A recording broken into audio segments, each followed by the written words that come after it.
Hi everybody, my name's Mike. This is my YouTube page, Mox News. Thanks very much for tuning in. This is your Wake and Bake News at 7 p.m. I'm your host, Moxie.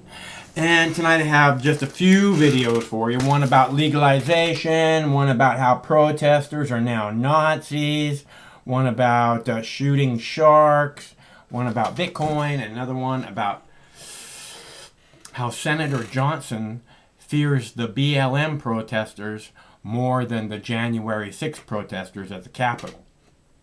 And I don't know how that works exactly because the January 6th protesters, well, I kind of do know how it works. I mean, the January 6th protesters were actually quite peaceful, in my opinion. And so have the BLM protesters been, Black Lives Matter. And the reason to discuss this is because I always discuss it differently. There is no, see, you have these people on the right, you have these people on the left, and these people on the left are talking to these suckers over here, and the people on the right are talking to these suckers over here. So the people on the left are saying, oh, these protesters are domestic terrorists and Nazis. And the people on the right are saying, oh, these Black Lives Matter protests are a danger to all humanity. And the suckers on the right just gobble it up. And the suckers on the left just gobble it up. And I think that's one of the big problems that we have today, is that there isn't the reality. The reality is the protesters on the right, the protesters on the left, the January 6th protesters, the BLM protesters, they're not left-right. They're Americans, okay? And if you buy into this left-right shit, because there is no left and there's no right. There's just these guys talking to these suckers and these guys talking to different suckers, okay?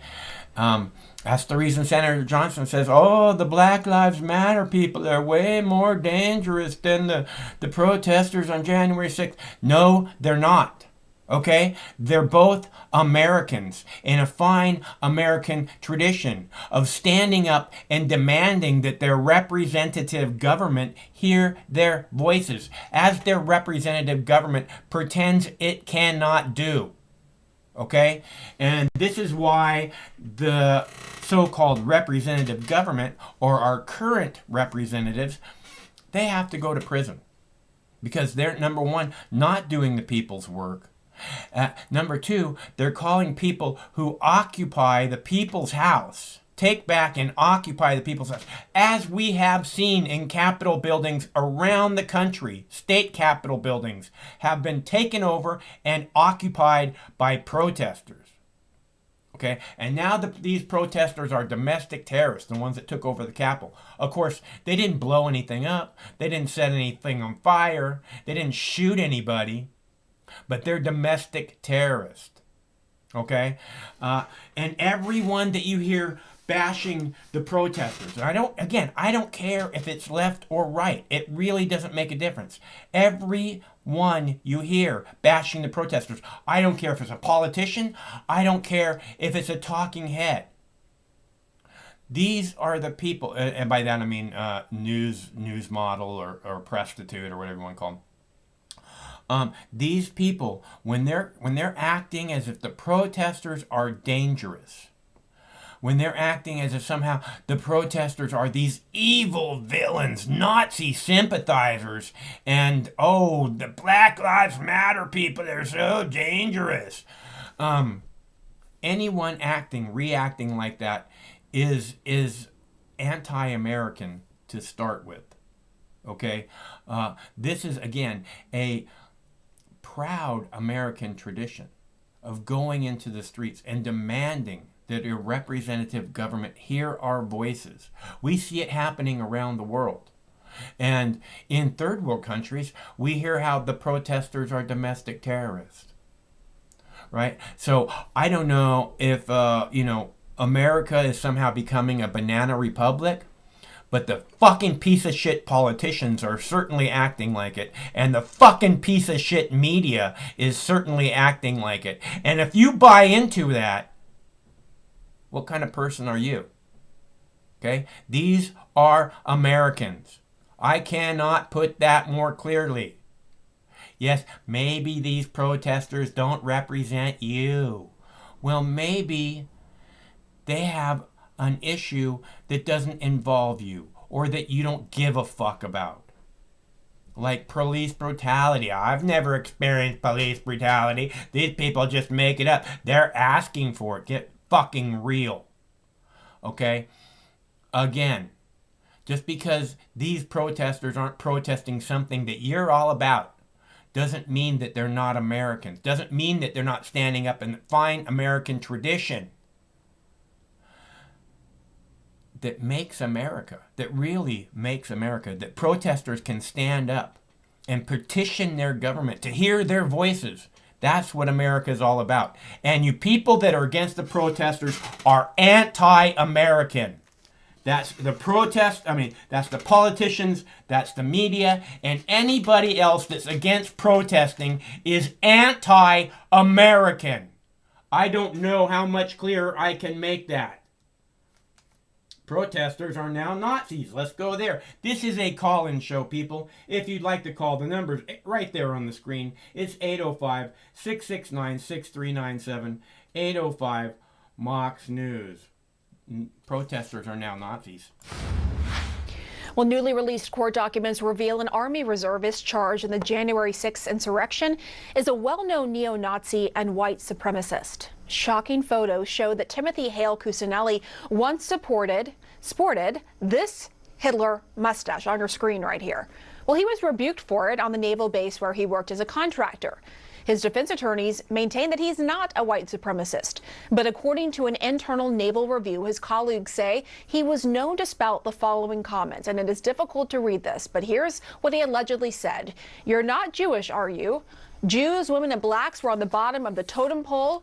Jewish people are ruining everything and did not belong here. And Hitler should have finished the job." Hale Cusinelli faces 7 federal charges and hasn't entered a plea. He has now been discharged from the Army Reserves, according to court documents.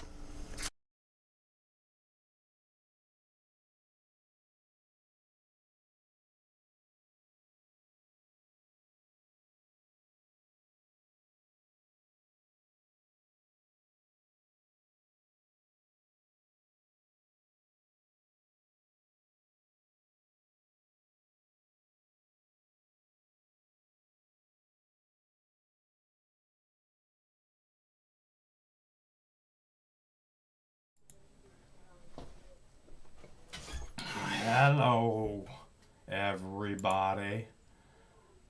Uh-oh.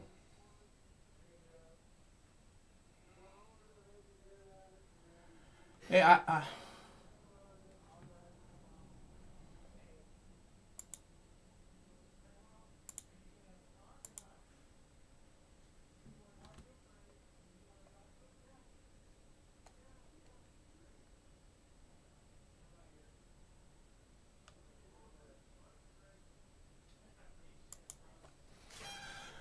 Alright, so I'm about ready for a bong hit, as you probably can tell.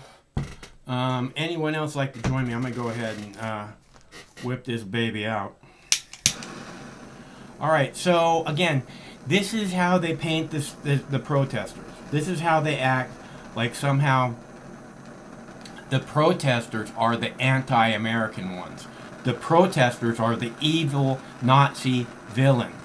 The protesters are the ones we need to be afraid of. They support Hitler. Again, the people that are anti-American are the people that are talking shit about protesters. The people that are anti-American are making... Okay, I'm having a problem with this stream. Craig, hold on.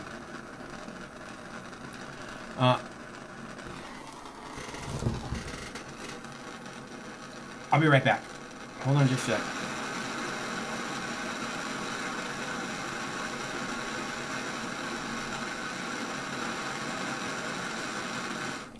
Hey, can you see this? Can you see what's happening?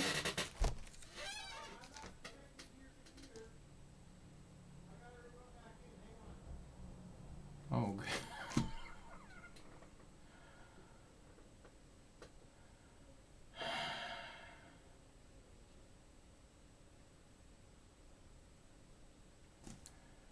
YouTube is not receiving enough video to maintain a smooth stream.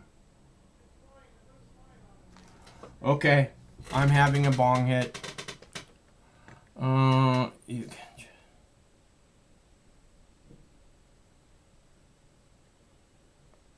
can. Huh? Okay. So, I'm gonna have a bong hit because I could use a bong hit. If you'd like to have a bong hit and join me, please feel welcome to do so now.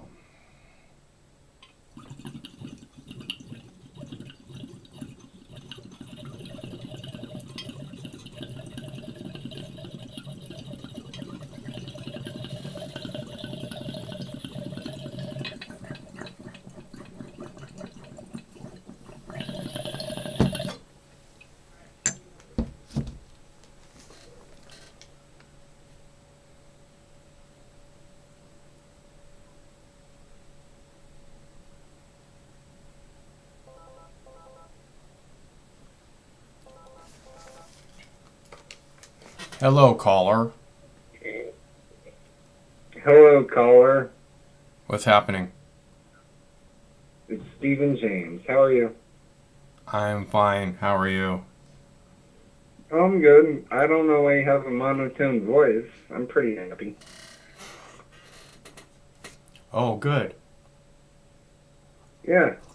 I mean, like, hey, did you ever take your doggos out and give them a treat like I said so? Do what now? Yeah, you said that you would take your dogs out on my wish that you would go ahead and give your doggies a treat for me. Did you ever do that? No, they never get treats at all. That's their No, life. no. What I mean is on my wishes on that day. Did you ever really give them a treat? They get all the treats they need, dude. I'm sure. Oh, yeah, I'm sure. I'm I'm sure they got one on that day. They go to Oh, Mickey. well. They know what the words Mickey D's means. Okay, they get plenty of treats. Oh, well. Yeah. Well, I just hope you give them one extra for me. And I hope you give them one extra for me today also. Oh, okay. Because I'm calling in to give them an extra treat. Okay.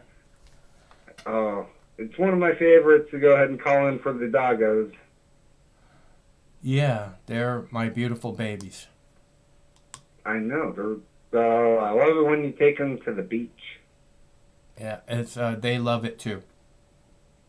Yeah, well, I only went to the beach once in my life. So I really... Do they dig a lot at the beach a lot? No, most of the beaches around here are pretty rocky. They don't really dig. Oh. They're not diggers. They don't really dig at all. Well, okay, hold on. I keep on, I'm really bad at species and dogs. I'm not even joking. That is my worst weakness. What kind of dogs do you have again? They're reservation dogs. I don't know. The dogs on the reservation kind of get around. Okay, so a mix. It's like a mudblood. They're mutts, yeah. Okay. I said mudblood, aka Harry Potter terminology, but that was half a joke. But I was actually referencing mutts because that is aka in Harry Potter terminology. That's what mutt means, is aka your mixed blood, aka a mutt. And it's a disgraceful term that Harry Potter ended up referencing in the Sorcerer's Stone. I'm not really familiar with those movies. Yeah, well, did you read the book? No, I'm not really familiar with the books either. Did you play the games? Nope. Okay, well, okay, that's perfectly fine. I respect people that actually turn their nose down at that. I do respect. I don't people turn that my do. nose down at it. It's got Helen Bonham Carter. Is that her name? Helen Bonham Carter. It's got her in the series. I love her. She's an amazing actress. So I'm not turning my nose at it. It's just not my gig. I know, but what I mean is you're just not It's not my bag. interested. It's not my bag. Yeah, I know, you're just not interested. Hey, not your bag? Do you know that that's a British term? That's Yeah. a very interesting for you to go ahead and quote that. Yeah, I'm quoting Austin never, Powers. Yeah, I know. I love... Max, you're one of the one people that I actually love. I don't always, have a certain, agreement with you, but I do love you. You know that. I guess. Okay. I will take that. I love you too. I know it's sometimes hard to go ahead and say. Hey, you did know, you call to talk? Did you call to talk about especially if you something never in met particular? somebody- okay. Especially if you never met somebody, I understand how hard it is to say. It doesn't work, dude. I can't tell people on the phone I love you that I'm asking for donations. Okay, it's something that fucking priests do and fucking religious figures do I and think I other only fucking gave you $2 douchebags. in my life. Right. Well, that doesn't Okay. matter. That doesn't matter. Okay. No, I'm actually asking it people does. for I donations. care about you. That's why I talk to you. That's why I watch A you. lot of people. That's why I give you a thumbs up every time I can. Okay. Thanks. I appreciate it. Oh, I did not. I heard.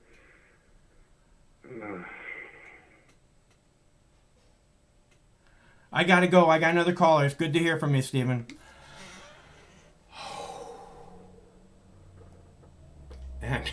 And by the way, I love you all so very much. In case you don't know, please donate.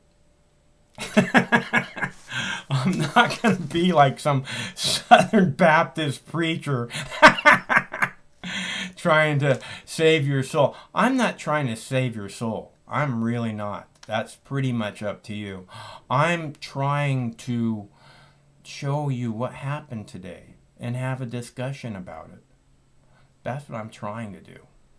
And see things like protesters being called Nazis, this sort of thing. I think it's very important. Now that guy, whoever he was, again, what I've told you over and over is that what I see is Americans. When the people go into the street, what I see is Americans, okay? And if you see it any other way, then you're buying into the divide. You're buying into the programming, okay? You're buying into this, oh yeah, these ones are okay. Hey buddy, you should go up on the couch. You should go up on the couch and everybody can see you. Again, this programming which says, we're not good. I'm not good with you. That's what they want you to do. That's what they want you to do. And yet you still buy into it. Okay? I'm not trying to convince you how much I love you. I'm trying to help you see the truth, which is, Americans used to stand together. And now they're all about this, oh, we got a problem and there's all this division in America. Well, that's programmed. There doesn't have to be. In America, it's okay for you to be this way. And for me to be this way. Because that's what freedom is. And freedom is kind of messy, And I'm not going to hold it against you for being this way. It's like I keep saying, the way I see things is pretty black and white. At this point in American history, you either stand on the side of freedom or you stand with the police state. right? And all that I'm saying in that statement is that if you want to be a copsucker, then go ahead and fully be a copsucker, okay? But don't act like there's this medium ground there. Because, and I'm not saying that all cops are bad, but the organization itself, you know, this policing, this so-called policing that we need so badly in America. Do we really? Do we really need all this policing in America? Or is it all fucking fake and created? All this crime created by a drug war that's completely failed, completely unnecessary, and harming your children 7 different ways from Sunday. And that's all I'm saying, you know. I'm not here to preach at you. I'm not here to act like somehow, you know, I'm someone to love. You know, I'm not looking for that. I'm trying to have a conversation. And if you'd like to have a conversation, the number's right there on the screen. Okay, it's 805-669-6397. That's why we come out here night after night and do this thing where we could be doing anything else that we want to do. Come out here to talk to you. Hello, caller. Did you feed your penguin today, Michael? No, I've been busy. I know your penguin's secret name. It's Mugwort, and I think he deserves some American pizza because I'm special. It's not penguin. It's pangolin. Pangolin. Pangolins don't eat pizza, Mike. It's a penguin. Are you sure? I think everything eats pizza. You give a dolphin the chance to eat pizza, it will gobble it up. That would be something to see. A dolphin eating pizza. Of course, you got to blow a few bong hits in their face first. Yeah. So, here we are, Monday the 15th. Where's my money, Joe? I want my money, Joe! Fucking waiting. I saw a line at the bank. Everybody's checking their bank account. Really? You do that? You go and stand in a line to do that? That's crazy. No, at the machine, at the ATM. But what do we got? Like 46 days or something since Uncle Joe's been leader of the free world, and he hasn't given one press conference. I think they don't trust him in front of the fucking cameras, man. He's not trustable. I mean, he'll go up there and who knows what the fuck will come out of his mouth. I keep seeing this, you know, them talk about, oh, Donald Trump grabbed, you know, women by the vagina so we can defend Cuomo, right? And there's this shit, you know, like, because this one was so much worse. That's kind of a low bar, right? You know, so so they're like defending Cuomo, right? And then all I can think of is fucking Joe Biden sniffing little kids' hair and shit, you know?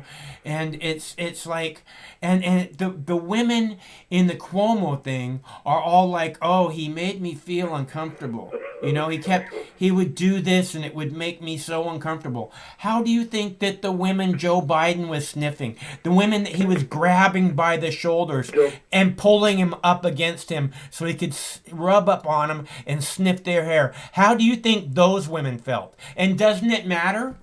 Or are we just going to do this selectively? Yeah, well, it's a bunch of freaks, dude. Yeah, bunch of freaks. Bunch of mother pumping freaks. I just dropped my fucking phone, but that's okay. I'll clean it up later. Yeah, man. Crazy fucking country. All right, what are you having for dinner? Really good soup with... You didn't fix your oven yet? Your fiance is not going to deal with that, man. No shit, because she wants to bake bread. Your fiance, this is not going to be okay. You better figure that shit out before she gets there. That's all I'm saying. First things first. Blow me, bitch. No, like, get her here and sell the house and, passports, all that shit, That does sound a little complicated. Yeah, well, I'm not too stressed, but, yeah. You don't sound too stressed, so you know. Good. All right. Do you have another caller, Craig? I mean, I could talk about a bunch of shit, but... Well, that's better than dead air, so you know.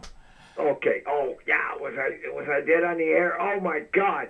But you remember when, back in the 60s, when they had all the Vietnam protests, and Yes. I don't know about your parents, but my parents, my father in particular, was, oh, those dirty hippies, Right. And then later on, there wasn't much between Vietnam and Occupy Wall Street, and when Occupy Wall Street... No, that's not true. There was we had the war, too. There was giant protests for Afghanistan and Iraq.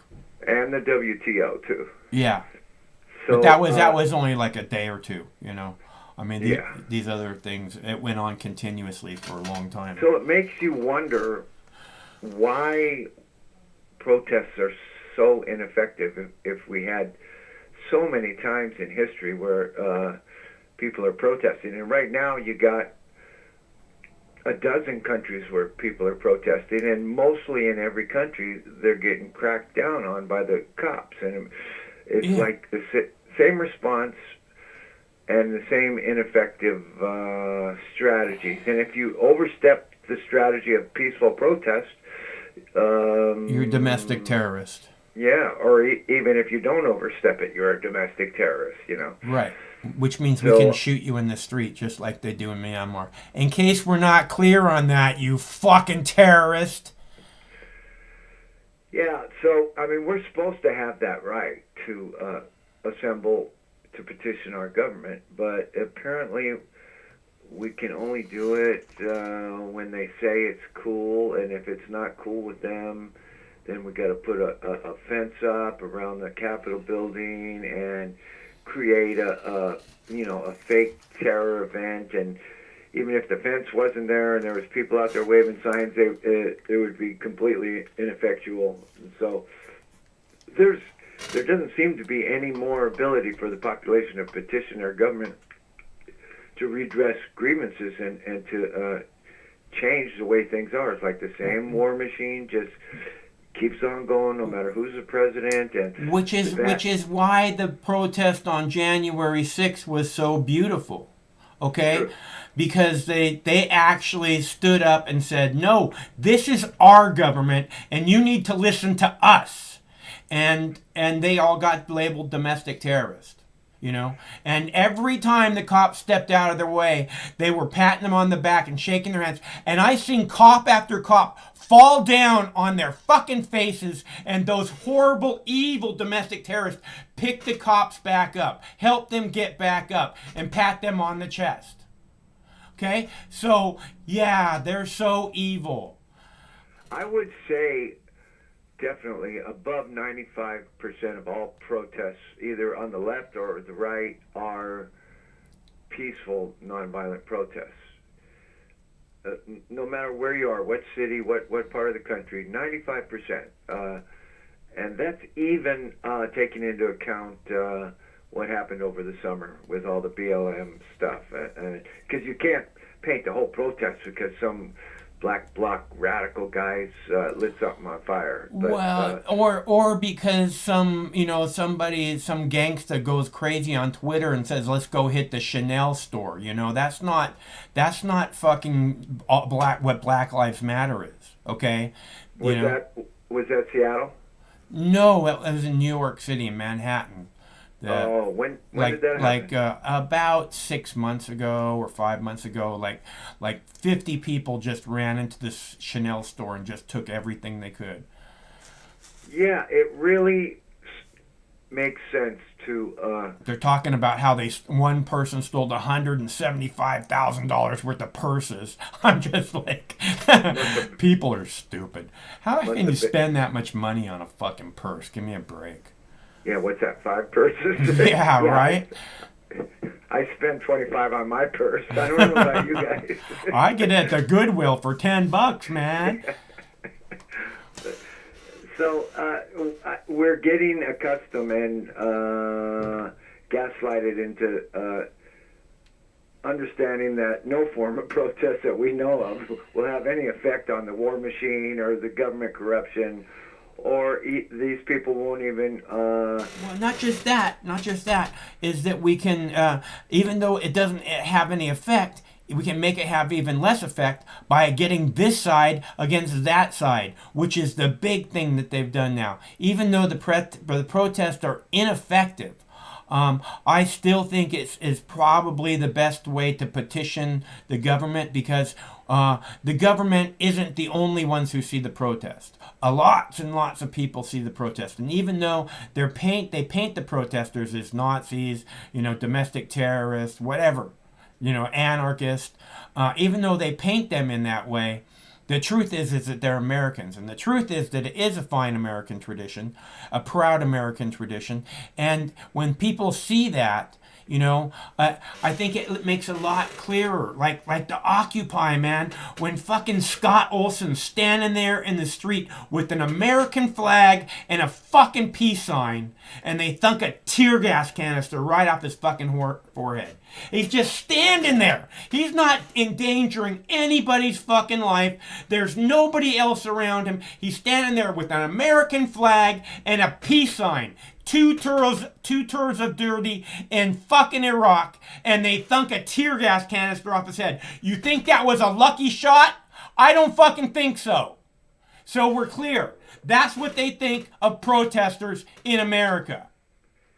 There were other Occupy strategies before Occupy Wall Street came along, but it was only one building at a time. Let's have a sit-in at this building, and let's see what we can accomplish. And the first time there was a mass Occupy strategy was after the Egyptian Revolution, and then it migrated over here as the Occupy movement. I think that I don't know that that's true. I think that I think that before the 1950s there was probably a couple of large sit-ins that we don't really know about.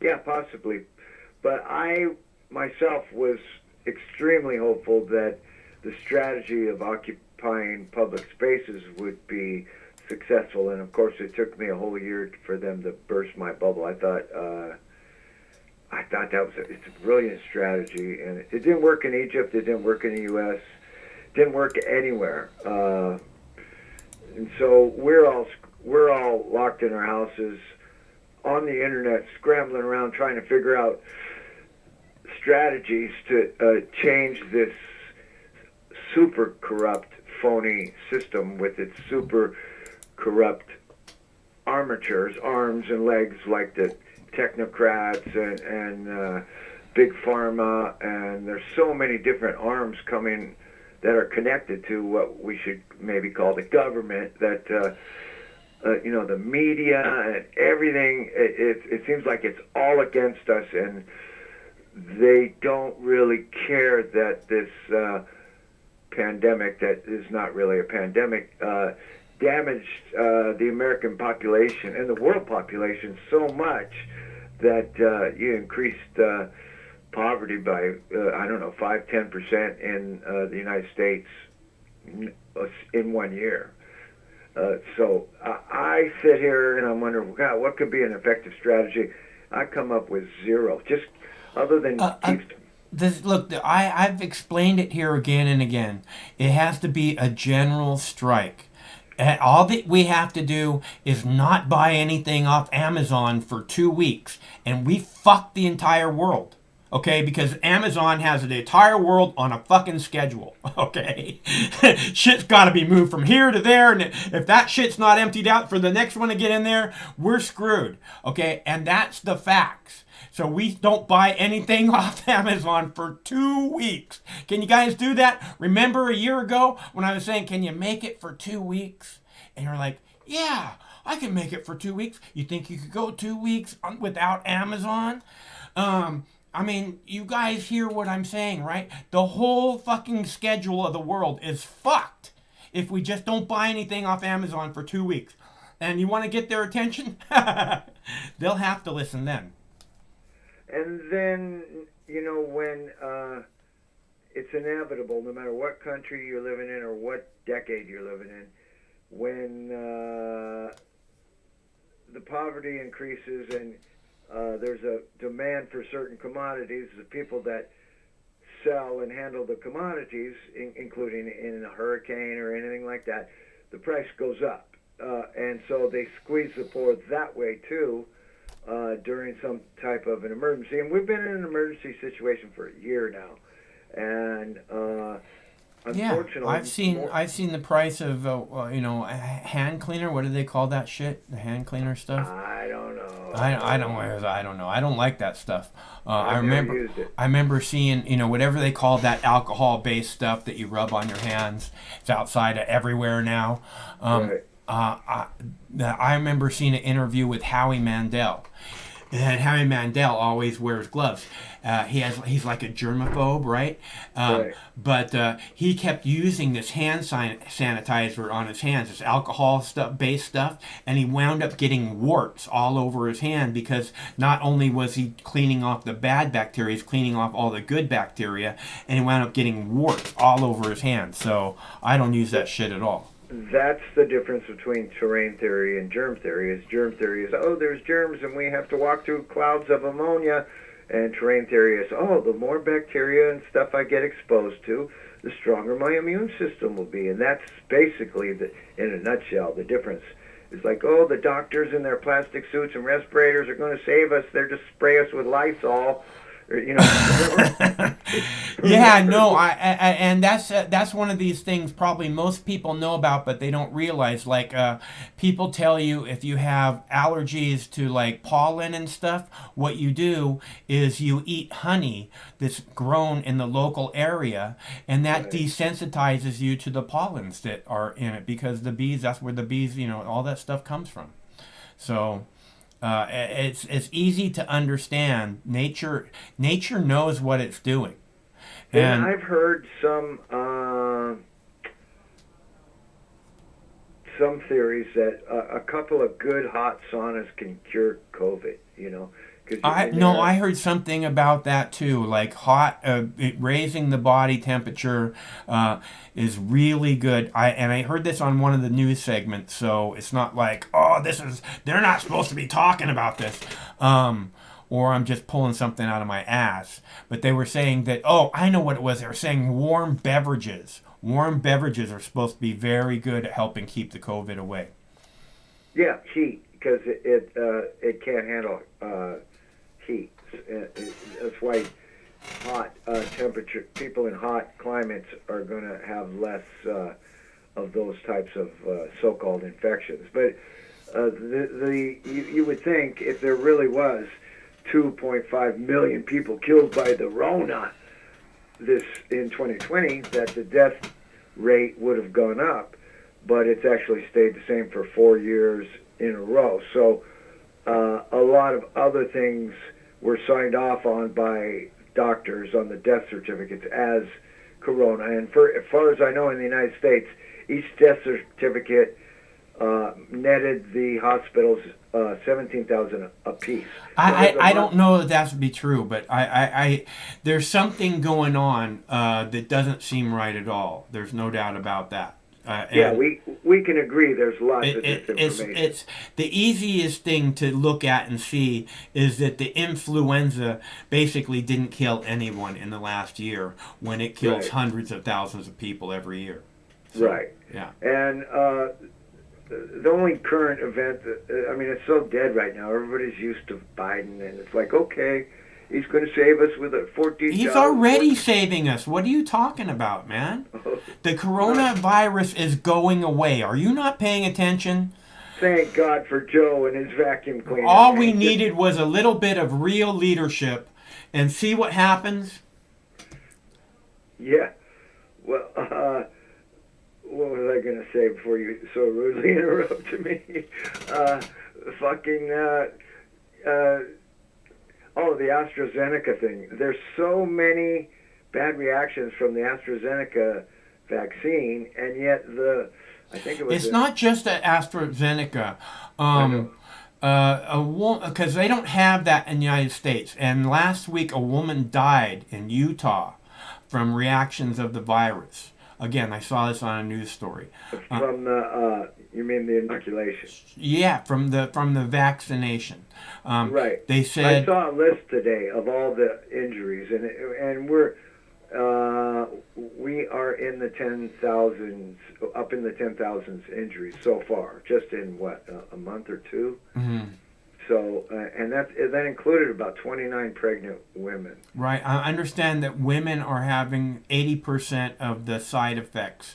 And they're saying it has something to do with estrogen or something like that.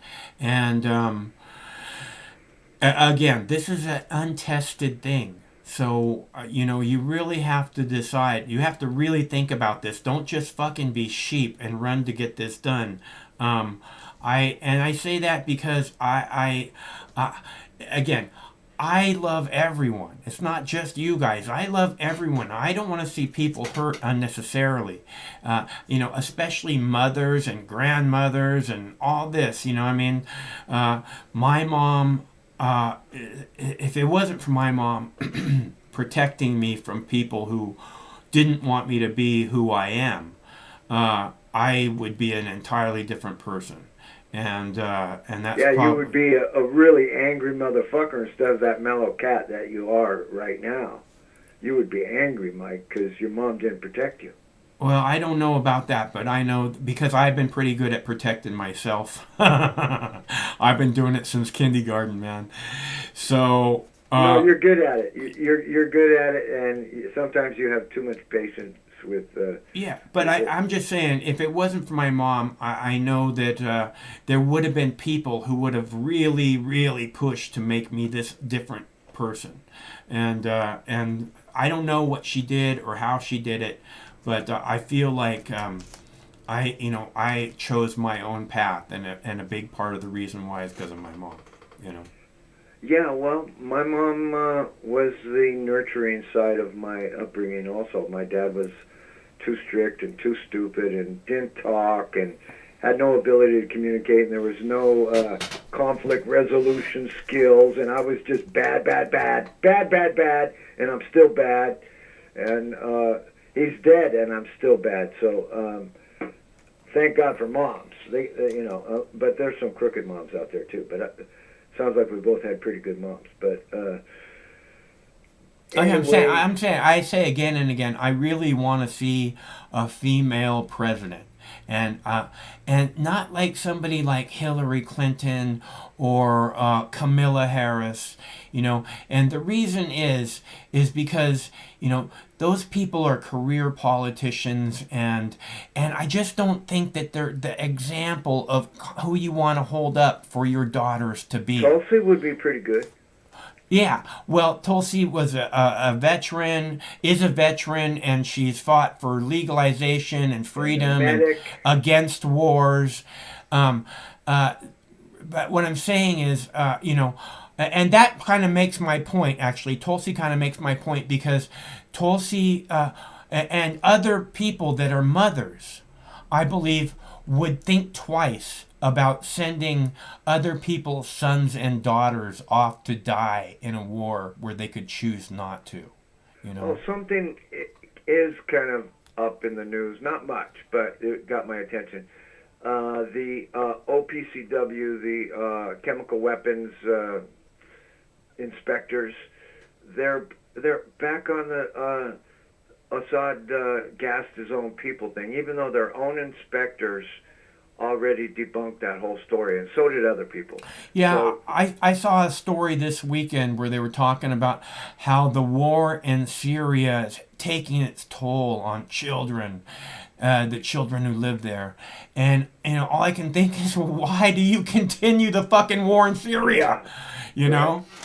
Because it's our side that's causing the war in Syria. That means our side that's causing the turmoil and the toll that it's taking on the children. That's where your tax dollars are going. That's the kind of leadership that we have. And then they talk about, oh, the poor children. Why won't anyone think of the children? Just like the motherfucking drug war, where they say, oh, why won't anyone think of the children? And meanwhile, your children are getting locked up. Your children are being fucking watched closely by the police state. Your children are fucking dying from heroin and meth overdoses in the motherfucking street, in fucking dirty alleyways. Because our priority is never-ending war, including the war on your children, which has completely failed and never-ending. And, Madeleine Albright, we think it's worth it. We think it's worth it going into another, or right before we go into a country, we embargo them and with no medicine. Yeah. And we think it's worth it. 500,000 children. We think it's worth it. Yeah. And I have a video tonight from Kennedy talking about how the Nebraska governor is like saying that if he's currently saying that if we legalize medical marijuana, it will destroy their children's futures. Oh my God. So that's from her. I really like her. She's the only one who talks about this stuff. I'm really surprised she didn't talk about Mexico. She smokes. Well, this clip, they kind of insinuate it's like Kennedy's favorite thing on earth. So, yeah, I think she probably takes a fat dab. I think she's got like one of those vaporizers and she just puffs the fuck out of it whenever she wants. Who was the pundit that said it would destroy our children? It was the governor of Nebraska. Is that a guy or a girl? I'm pretty sure it's a male. Yeah, that guy shouldn't be in office, man. That's stupid shit. That's stupid shit. He should be locked in a Casbah with 47 hookahs and people force feeding him marijuana smoke. Yeah, the only thing to eat in his jail cell is fucking marijuana laced brownies. And he'd be like, "Oh, thank God, my brownies are here." Fuck. Yeah. Man, I got a whole family full of people like that could really benefit from just getting high every once in a while and opening up their mind and re-strengthening their cannabinoid system, and their brains would grow a little bit and their heart might open up, and it's not the end of the world every day. The sun is shining, but there's still those dinosaurs out there that would throw you in jail for a joint forever. And tell you you're a bad person. It's crazy. But here we are. And the beautiful thing about planet Earth right now, and now that we're in the age of information and we're all kind of connected and filtered by Facebook and Twitter and the internet, is that we can completely relate with our hearts and minds with the people of Myanmar or Palestine or Syria or anywhere that people are protesting, all the countries in Europe that are protesting right now, and they can really connect with their hearts and minds with us, and that everybody's trying to do something. It's not having much of an effect that I know of, but it's a good thing that we have such a kind of a universal human connectedness between all the working class and all the poor and all the good-minded people. That's a beautiful thing, and that is going on. And other than that, man, we're just going to have to keep kicking at the monster, trying to trip it up and trying to get in its head and rearrange things. And we need some kind of heroes in government, worldwide, everywhere. We got to have some heroes step up. You know what? I don't think we need heroes. We just need proper leadership, man. We have people that have been misleading us for generations, and I can't understand how they continue. I mean, I guess you raise a 6 foot, or 11 foot, fucking razor wire fence around the Capitol, and that's how it is that you survive. But I just don't see how Well, anyone. we all saw Bernie Sanders, and we thought, oh, this is a guy, he's going to take us places, and he's just a sheepdog. He backed down, he backed out. He's still speaking the words, but he really sold out his constituents, and he could have changed history for the better, but he didn't do it. So Bernie Sanders is not a politician that you want to follow, because he had his chance and he chickened out. So that's what I mean by a hero. Stronger than Bernie, and smarter than Trump. Well, this is the problem. It's this controlled opposition thing, where they have people like Dennis Kucinich and Bernie Sanders, and they know that they're not going to make a difference because, they get to say their little thing, and people will believe, there's good people in Congress, and we can find one that actually we can believe in, because people are desperate to believe in their government, as I've said again and again. It's just that we can't. Look, they all have to go to prison.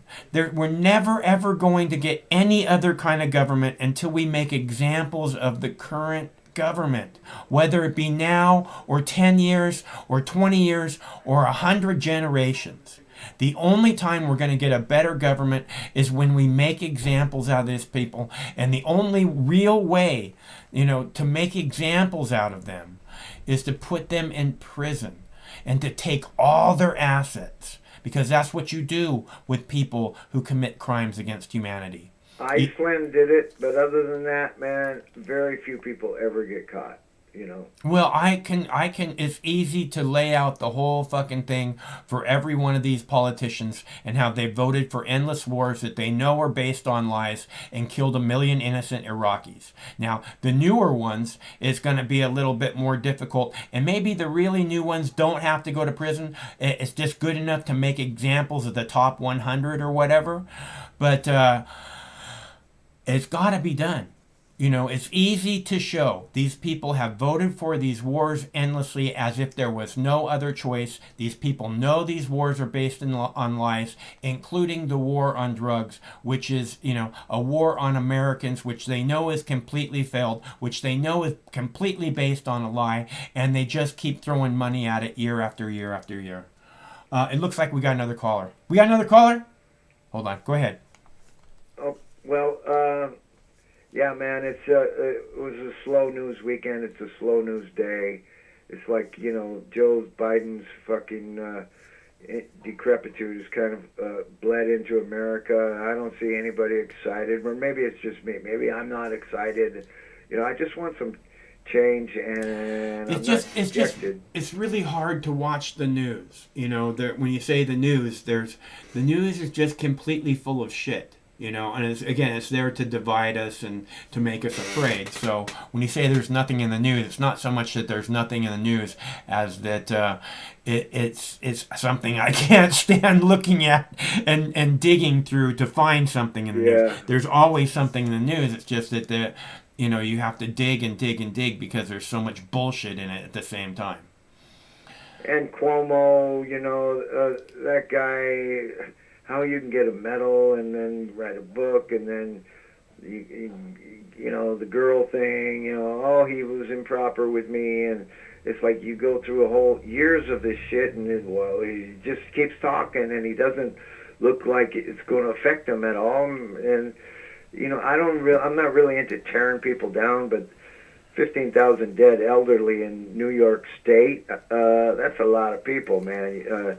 I think we got stupid people there that they're attracted to positions of power, and they're not responsible or intelligent with how they do it. So no, and again, okay, I'm gonna play this Kennedy clip. So all right, dude, I'll talk to you later, man. Okay, it's nice to hear from you. Hey, Craig, do we got another caller? Craig, do we have a caller? Yeah. Oh, we do. We have a caller, so we'll do that. But I have a Kennedy clip coming up where she's talking about the Nebraska governor, who again is saying this bullshit about, if we legalize medical cannabis, we will destroy our children's future. Hello, caller. Hello, Michael. How are you this evening? I'm fine. How are you? Super. Joe from Pennsylvania here. How's it going, Joe? Super. Just a quick question in regard to your the title of your stream here. Protesters are now Nazis. Mm-hmm. I was just curious. Is there somebody who specifically said that protesters are now Nazis? Well, there is a CNN clip that I played earlier in which at least one protester is being called a well-known Nazi sympathizer, and the chyron below the video is saying Nazi protester arrested, not well-known Nazi sympathizer. So it's this mind fuck thing, which, if one of them's a Nazi, then all of them are Nazis, and it's completely we deserve better, is what I'm saying. I can't stand this, misprogramming, evil with evil intent. That's the real problem. I don't mind misprogramming. I just wish it wasn't done with completely evil intent. Oh, yeah, no, I mean, who said that protesters are Nazis? CNN is the one that's saying that there's a well-known Nazi sympathizer that was protesting at the Capitol building on January 6th. Was it any specific individual on CNN, or is it just a broad generalization? I think that a few of them, in fact, I know that a few of them have been running the story, so it's not just one. It's basically, this is a story that's been running on CNN for the last 24 hours or so. Okay, the only reason I ask is because the title of your video suggests that a number of people are saying that protesters are Nazis, and they're linking Nazis with protesters. And I don't believe that the National Socialist Workers' Party is a representation of protesting in general, peaceful protesting. I'm just making a point. First, the protesters were domestic terrorists. Then they were, first they were anarchists. Then they were Donald Trump supporters. Then they were domestic terrorists, insurrectionists, on and on. Just like the Occupy protesters, who first they were public defecators, then they were public fornicators, then they were public drug users. It's these labels that they try and attach to the protester again and again and again. And I'm just pointing out that now we're up to Nazis. And they're not talking about just this one person. They're doing this programming that's saying basically protesters are Nazis, especially the ones on January 6th. Well, this is where I think everything gets fucking stupid, is when we start throwing these weird labels like Nazi and fucking commie and all this stuff. Which is my point. I'm just saying, all this stupid shit with where we throw labels. If you want to peacefully protest and people are out peacefully protesting, that's all objective. When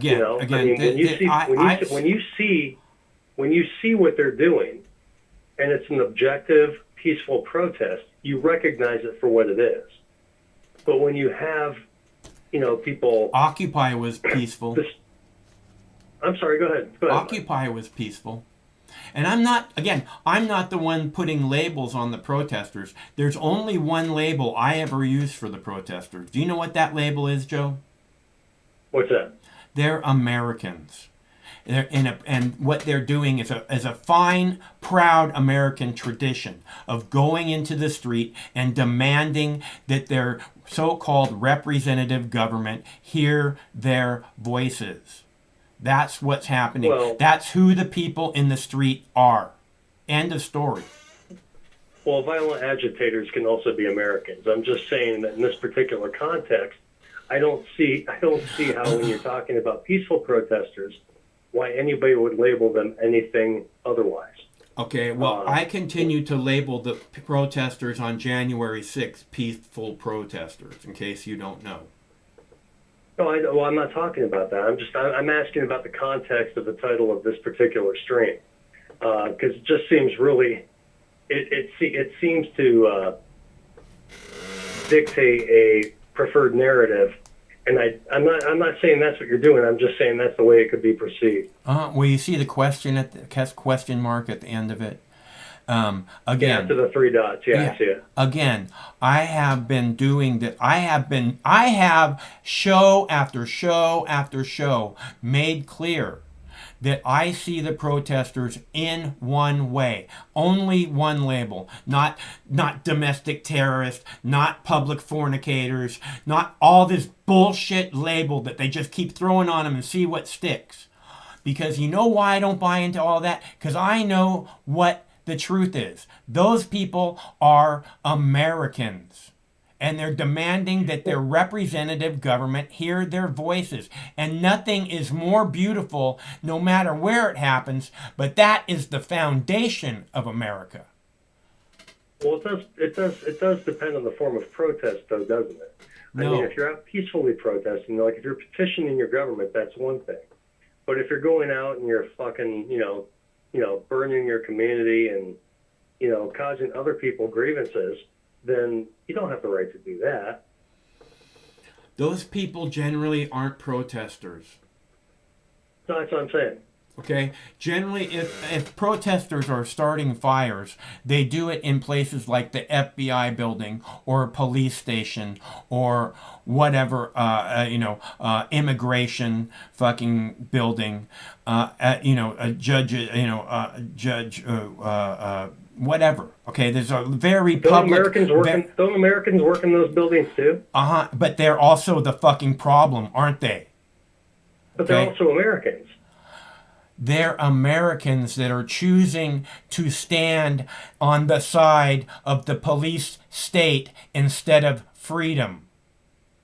Okay, so you're saying that certain Americans have more rights than other Americans? I'm saying Americans have the right to stand up against a fucking police state and throw it off, no matter what it takes. That's what America is about, not a goddamn police state. That's how America was born. We're not going to put up with your police state bullshit no more. And they fucking kicked them the fuck out of the country. And I would be just fucking fine with them doing that to the Northwest. Kick out every goddamn fucking piece of shit cop. And then we'll be just fine here. We legalize all drugs and we'll cut out 80% of fucking crime. And then we can defund the police by 50% at least. How simple is that? You're crossing all kinds of fucking areas right now. I'm just saying that I'm talking about the police state. The police state. Are you saying all Americans aren't afforded the same rights? Yes. All Americans are afforded the same rights. Right. Correct? You can choose to be a cop sucker all you want. No, dude, that's not. I'm not talking about you. Anyone can choose to be a cop sucker. And if you're gonna be just buy up to it. You can throw these silly little catchphrases out there, but you're not addressing what I'm saying. What I'm saying is all Americans are afforded the same rights according to your definition of what it means to be an American. Am I incorrect? No, I said again and again, that's correct. You're right. Okay, so all those people who work in those government buildings are still Americans, and they're afforded the same rights as every other American. But no American has the authority to usurp the rights of other Americans because they have fields. And what is it you think that the police state is doing? The drug war is doing? What is it you think the drug war is doing? I think that they're fucking throwing... All summer long, I played a video of fucking cops shooting a flashbang grenade at a 90-pound fucking girl, hitting her in the fucking chest, and her heart immediately stopping. This is what the goddamn protesters are standing up against. No, you're not listening. You're not listening to what I'm saying. Explain to me what it is you think the police state is, and then I will address The that police point. state is a danger to each and every one of our freedoms. The police state is listening to all of your conversations. They're recording them and putting them on a file with your name. They're watching everything you do on the internet and everything you do on your phone. Dude, I never said otherwise. No, you're saying those people should have the same rights as everyone else. You seem like you want to protect those people. Don't you seem like you want to protect them? It sounds like it to me. You're like, oh, don't the FBI have the same right as everyone else? No, fuck the FBI. If you want to talk about government intrusion on an institutional level, I'm with you 100% on that. That's exactly what I'm talking about. Police state is an ambiguous term. They're attacking buildings. They're not attacking individuals. They're attacking the FBI building. They're attacking the fucking police station. They're attacking the immigration building. And Americans work in those institutions. What I'm saying Right, is, they choose to stand with the police state, an evil police state, which, again, you just acknowledged. No, you still have yet to explain to me what it is you think the police state actually is. You're I using haven't. a completely ambiguous term. The police state is people fighting a completely failed drug war, in which they know is completely failed and hurting the children. And then they stand up and go, oh, I'm just trying to do the right thing. Why won't you think of the children? That's the goddamn police state. And if you stand on that side of it... If you want to talk about the drug war, I'm with you on that. I think the drug war is a failed endeavor. We're not talking about that. Okay. You say police state like it's some kind of throwaway term without completely explaining I've explained it again and again. The drug war, them listening to you 24/7, them picking every picture your 12-year-old daughter takes on her cell phone, regardless if she sends it to anyone or not. No, you don't. You keep saying you're not defining what the police state is, and I'm clearly defining it. You just don't want to hear, do you? I'm asking you. I'm asking you. You refuse to listen. No, you need to explain. I am listening. You're not explaining. You're not presenting your position properly. I think it's pretty clear that the police state is committing a war on your children. Okay? The police state is acting like protesters in the street are domestic terrorists. Shooting a 90-pound girl in the chest with a flashbang grenade and stopping her heart immediately. That's not right. That's the police state. That's what these people are standing up against. No, yes. Not all of them are. Yes. No, they're yes, not. They are. Not all of them are. No, they're not. Many of them are opportunists who are taking an opportunity to go out and fucking loot and... and those aren't the protesters, are they? No, they're not. Right. That's my point. That's my point. Is when you label everybody as protesters. I didn't do that. I explained very clearly about these people going hitting the Chanel fucking store in Manhattan. Okay, stealing $175,000 worth of purses. I just told that story. Okay, those are not protesters. That was the fucking, the explanation of that story. The reason I told that story, because those people are not protesters. Okay, again, like you're saying. Now that we're back on the same page, we can get back to the point of what it is I was originally saying. What are protesters? What defines a protester, and what defines an insurgent? Or somebody who is trying to subvert a movement. I'm trying to subvert a movement. How so? I'm trying to fucking take out the fucking government and I commit acts of sedition on a daily basis in which I encourage people to stand up and question the authority of the government. Okay? I've got no problem with that whatsoever. Right. I think you should always question authority. I've never said otherwise. But what I'm saying is there are certain people who take an opportunity to subvert a particular movement in order to co-opt it for their own personal advantages. And I think a lot of people are doing this right now. When you have BLM and Antifa type people, whatever it is you want to call it, and even, the fucking right wing, minority out there in fucking Washington, D.C. back on January 6th, there are always people who are going to exploit a movement for their own personal advantage. And when you say that all protesters are Americans who should be heard, it's a very naive outlook on how to assess a situation. Everything should be addressed on an individual basis, not based on a overall, consensus of it, I suppose. I don't know.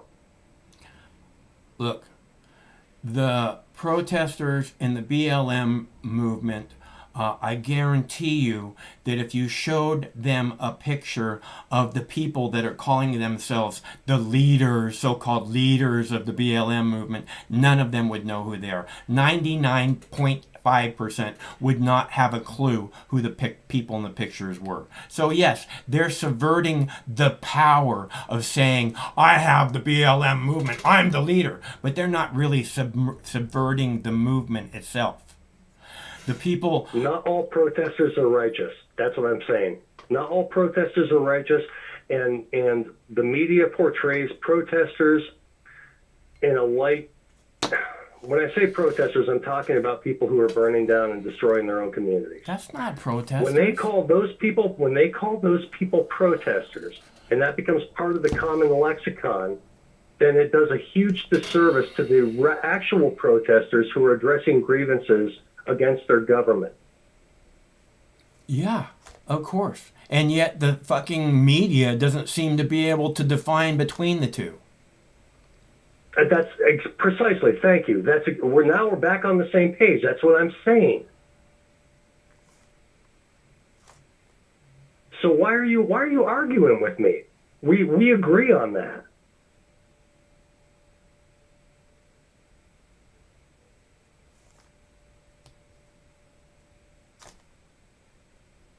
I'm sorry, are you still there, Mike? Yes. Okay. So why are you arguing with me when we agree on that basic point?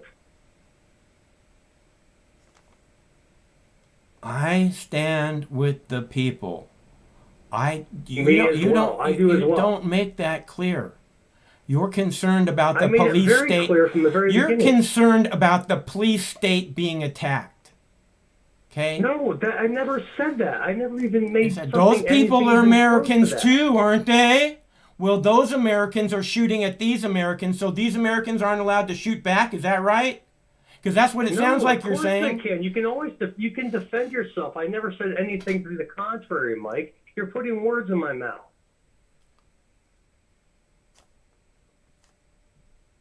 Well, by the way, the protesters don't actually shoot back. They simply fucking go and attack a building. And for whatever reason, you're putting words in my mouth. You're making arguments against points I never even brought up. Right. Well, your point was... Do you want to address my point, or do you just want to... You're the one who wants to argue. It's not me. Okay? I'm making the point of they attacked the buildings, and then you're like, oh, aren't there Americans in the buildings? Okay? You're the one who wants to argue. Okay? That's not what I'm doing. I'm simply I'm trying to address your fucking questions, and you don't give a shit. I've done it again and again. Okay, thanks for calling, Joe. It's nice to hear from you. Fucking hell. Okay, look, every American has the right, as I've said, you have the right to choose to stand with the police state. You absolutely have that right. But when the protesters are in the street, don't act like, oh, I support the protesters, and then want to know, aren't there Americans in the fucking FBI building? Yeah, they're fucking shitheads who stand with the police state. The FBI has never had an unjustified shooting. Are you aware of that? Do you know how much bullshit police state that is? In the FBI's long history, they have never once had an unjustified shooting. That's the kind of bullshit government that we're dealing with. Okay? And if I need to, I can easily point out an FBI shooting in which the suspect got shot 7 times in the back. Okay? So, and even if he was running away, it is illegal to shoot a person running away. It's illegal for the cops to do it. It's illegal for you doing it. If someone's running away, do not shoot them. You will go to jail. And every single cop that's ever done it should go to jail too. Because they're like, oh, I feared for my life. How full of shit can you possibly be? You feared from your life from this person that's running away from you. And that is not the reason that the person, that the FBI shooting that I'm talking about, that's not the reason that they shot the guy, because he was running away. They shot the guy because he knew shit. They didn't want him telling anyone. And dead men don't tell tales, do they? And the FBI knows this all too well, with their never having an unjustified shooting. That's our fucking government. That's our fucking bullshit police state government. And I just feel like the land of the free and the people of the free, the home of the brave, they deserve better. And I'm tired of it. And it's so easy to defund the police by 50%. All we have to do is end the drug war. And don't begin to give me this think of the children bullshit. All we have to do is defund the drug war. And you know what? There'll be so many less heroin addicts, so many less meth addicts. Because the people, when they need help, will actually be able to get it. Instead of having to hide in the shadows, fearing that their life will be taken away. And people generally know that they need help before they get in over their head with those kind of substances. So, I've seen it in their faces many times. All I'm saying is, from what I have read many times, the drug war causes 80% of crime. Now, it's not just that selling of drugs is 80% of crime. It's that the drugs being sold from a black market lead people to do crimes in order to get those drugs, instead of them being sold at the local party store, where people can buy their whatever drug they want for $5 or $10, and that'll get them through the day, or tomorrow, or the next day. And that's their life, and that's freedom, and that freedom is messy, and sometimes people make mistakes or missteps. But that's how you learn. That's how you become a more self-aware person. But you can't do that with the police state hanging over your head. You can't make a mistake. If you make a mistake, it's a comply or die police state, in case I missed that part. If you make a mistake, they take your life away. And we've seen it happen again and again. And the people deserve better. This is all I'm saying. Okay, Kennedy, legalize marijuana. And I think she explains it fairly well. So I thought you might want to see it. That's clip 8. Hell yeah. If you legalize marijuana, you're going to kill your kids. That's dopey and a disproven claim, courtesy of Nebraska's Republican Governor Pete Ricketts, who has launched an aggressive campaign to stop legalization in his state. He apparently caught the reefer madness the same day he endorsed a bill to permanently allow restaurants to serve alcohol with takeout orders, which is great. So why harsh one buzz and encourage another? Let's get back into it with the man panel. It is Monday. Guy Benson, Matt Welch, Christopher Hahn. Chris, I will start with you. He says that it's dangerous to go around the established process to determine which drugs are safe. But the established process for marijuana completely sucks. It's still scheduled wrong with LSD and heroin. Your thoughts, dear? I mean, these guys got to get out of the 40s and welcome into the new generation, the new millennium here. I mean, Marijuana has been safely used across this country all over the place. It's being legalized all over the place, and we're not seeing any of the impacts that were foretold back in the 40s, 50s, and 60s. In fact, we're seeing lower impacts. We're seeing happier people. We're seeing good economic activity as a result of this. I don't understand. He's supposed to love freedom out there. He doesn't love freedom. He doesn't love technology. He probably doesn't even have cable if this is what he believes is going to happen to his state. Yeah, it's he's supposed to be a corn husker. He should be a hemp husker, Matt. That's right. And thank God for the thing that Chris was poo-pooing earlier, which is federalism, right? We got to experiment on a state and local level aggressively, beginning with medical marijuana in the 1990s, which a lot of people turned their noses at. And then going to, it's not just the 40s and 50s, it's like 2012 when California and Washington and Colorado started the recreational legalization. We can see what happens. And the thing that the scaremongers say is going to happen doesn't. And you remove prohibition and you remove so much of the crime, so much of the black market and the nastiness, and so much of police interacting with people for things that they should not be interacting people on, causing all kinds of problems. Legalize this stuff, man. And Come on. It's interesting because, Governor Ricketts is saying that, one of his arguments is marijuana is a gateway drug. It's actually an exit drug. And, there are a lot of places where recreational marijuana is legal, Guy, and people stop using things like heroin and opiates. As soon as I saw the headline about this quote, came across my Twitter feed, I said, I think Kennedy might cover this. And part of me, as a conservative here, I almost want to just cede my time back to Matt and Kennedy to let the libertarians go to town on this old-timey claim about marijuana because it's their favorite thing in the world. And I think that's probably a nice gesture on my part. So if there's time left in the segment, feel free. Swat down the straw man. Go for it, guys. I love you. It's not a straw man. It's a hemp man. That's the point. Yeah. It's a totally different kind of man. It's only a gateway drug because you got to go to a criminal to get it. That's when true. you go to 7-Eleven to get it, it's a gateway to a Slurpee. Or AM PM 2 hot dogs for 99 cents. Which Never forget. I will What a plug. Never forget. What a plug. Sometimes related, I would imagine, to the other topic. Well, that's the thing about freedom. It interacts. It's like a Rube Goldberg device, and it interacts. Makes you hungry. Makes you. It does. Oh. Hungry for more freedom. Freedom begets freedom. And what's the most beautiful thing in life, Guy Benson? Hot freedom. It's freedom. It's hot freedom. That's exactly right. You can spark it up. You can eat it. You can do whatever you want with freedom. But as long as you have more of it, I will be happy. I want to thank the Monday Man panel.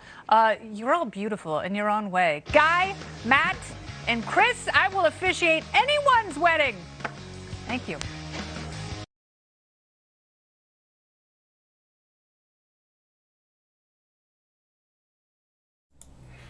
Purple sunsets, yellow moons, green clovers.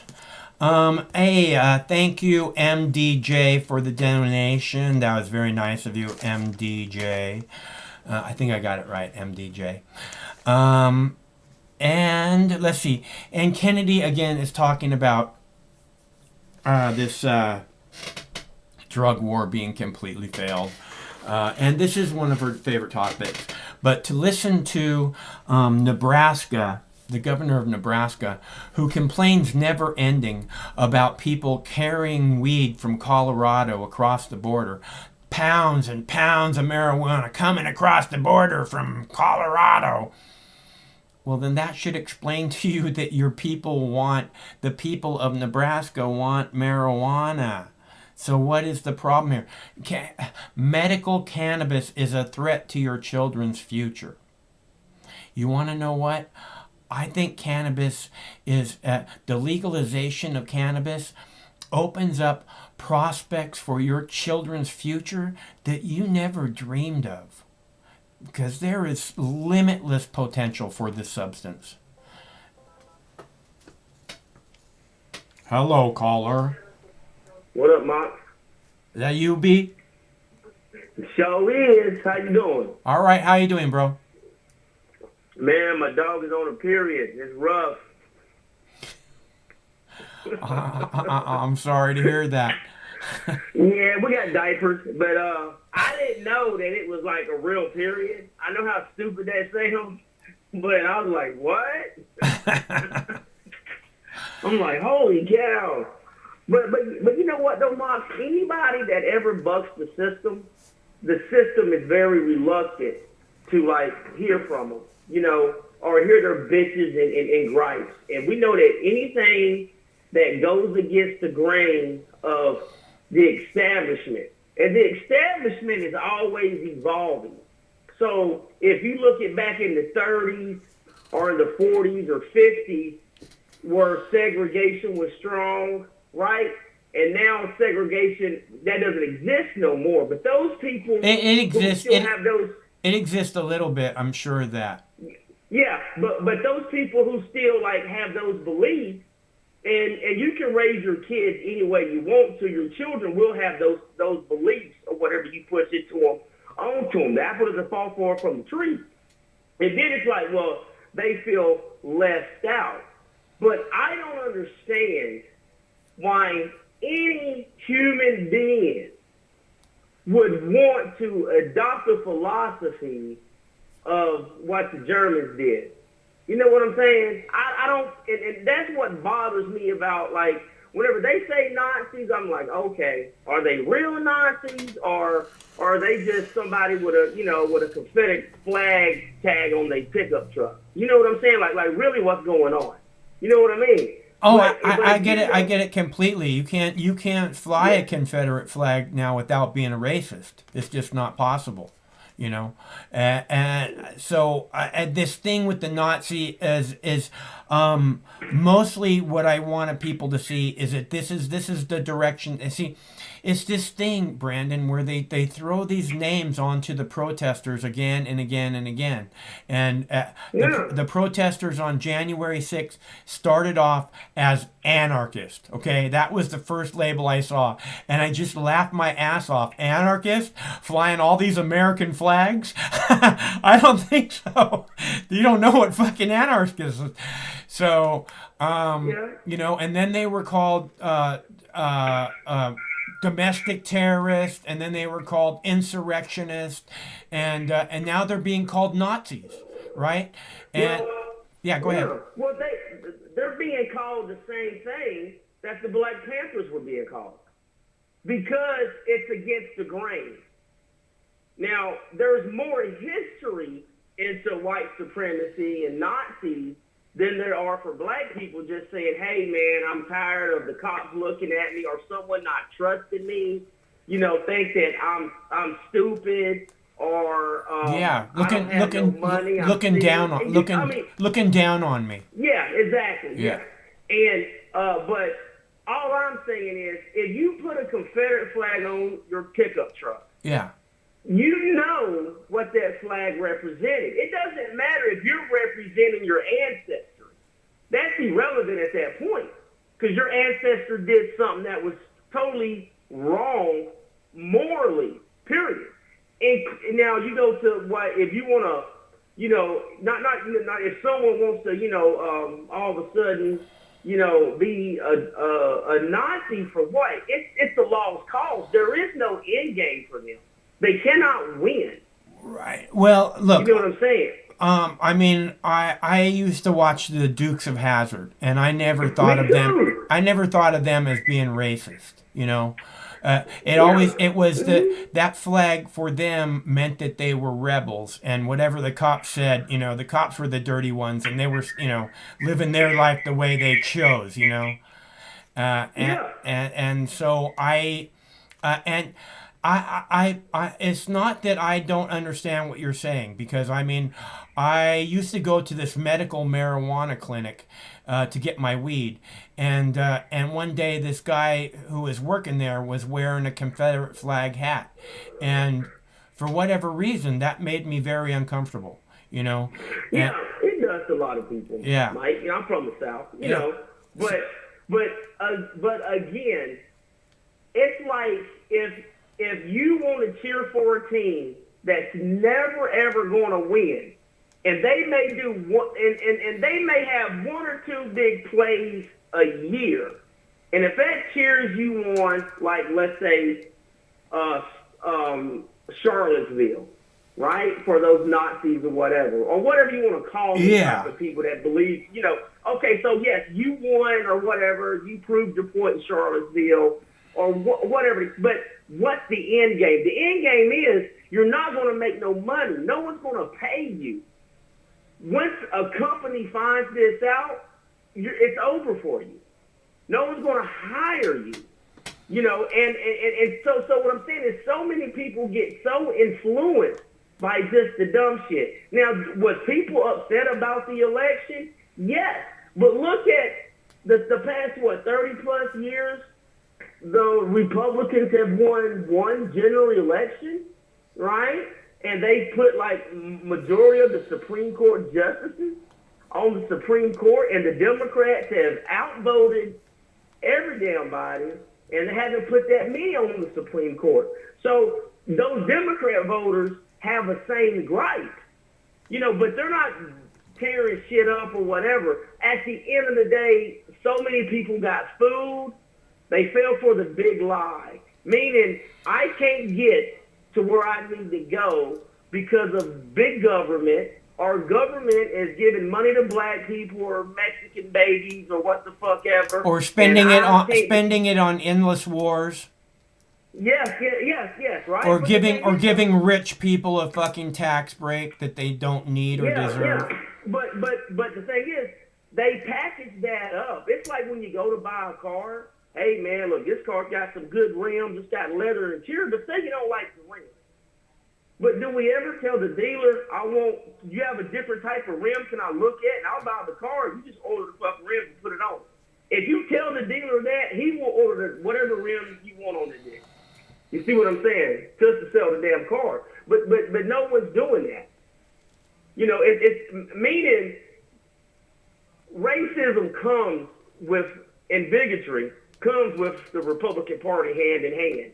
And because someone is a bigot and a racist, they don't mind the tax cuts going to certain people or stricter laws. Like now in Kentucky, they're trying to pass this law that says if you disrespect a police officer or whatever, how that cop deems fit verbally, he can detain you and arrest you. Yeah. So there's a freedom of speech gone right there. Yeah. And why are they doing that? What they're trying to say is, he had to kill the guy because the guy said what you said earlier, fuck the police.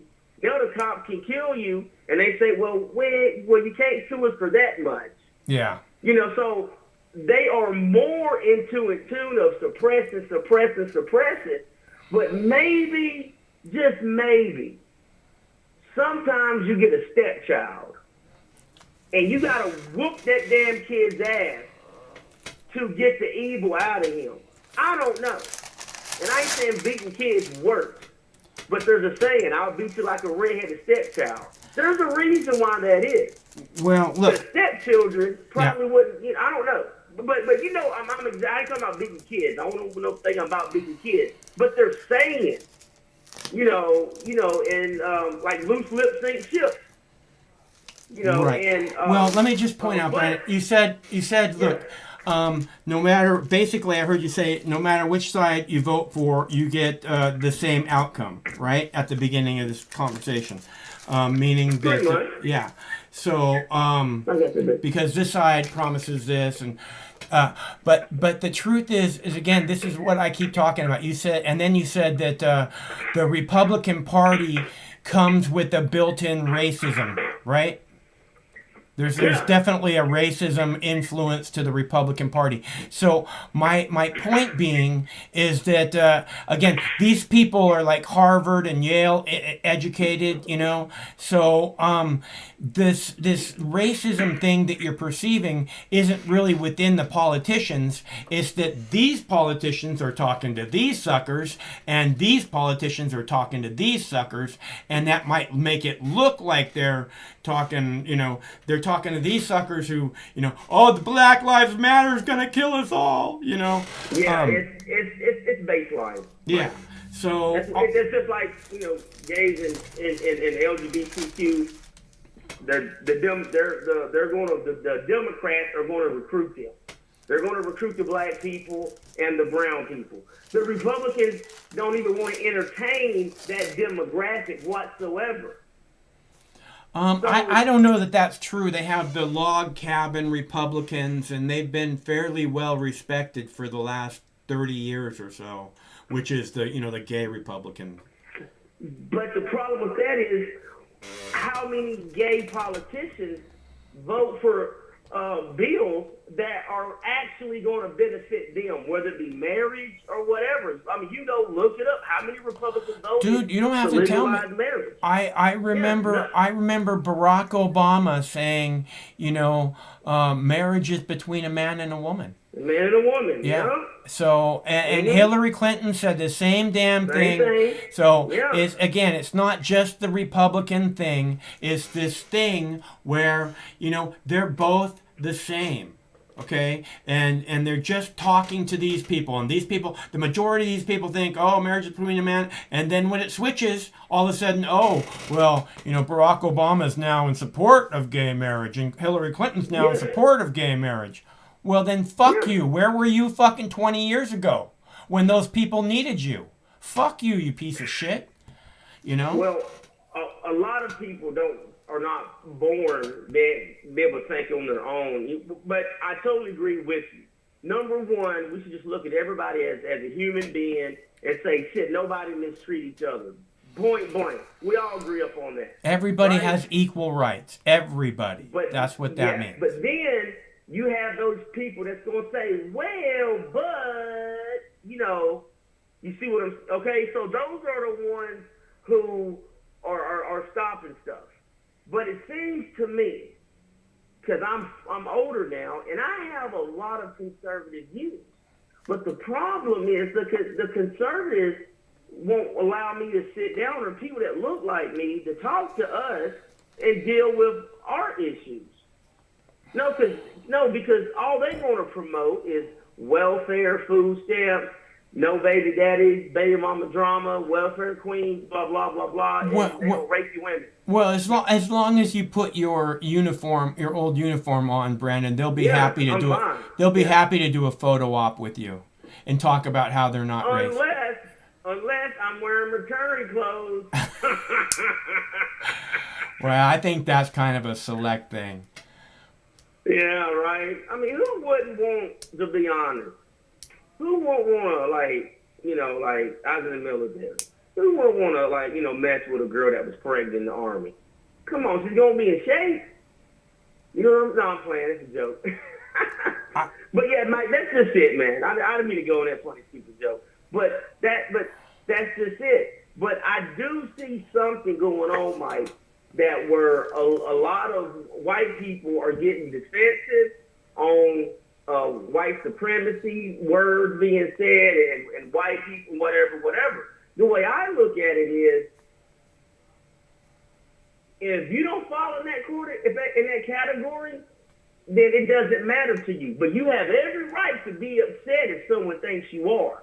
Just like when a cop pulls over a black person and just assumes that he's breaking the law, that black person has every right to be upset and say, why are you wasting my time? Right.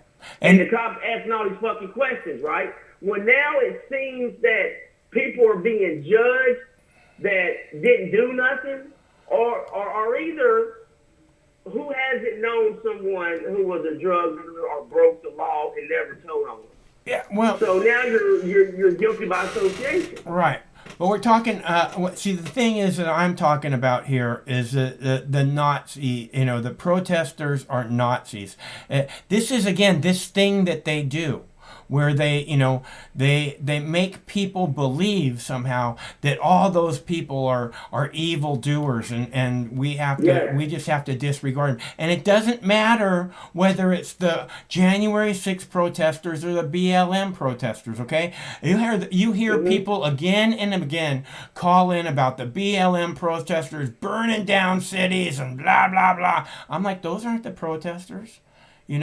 That's not what they're doing. The protesters are going into the street and they're standing up against a comply or die police state. In a proud American tradition, being incredibly brave. Yeah. So, and they're fighting for freedom. And when you fight for freedom, it's not really your own freedom that you're fighting for, it's everybody's freedom. And But so, yeah.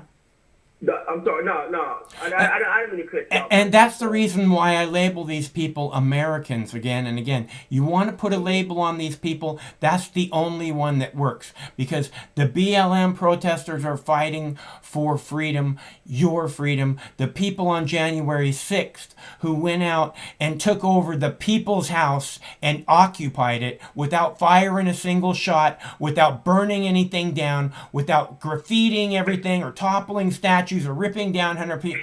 They are Americans fighting for freedom. Your freedom.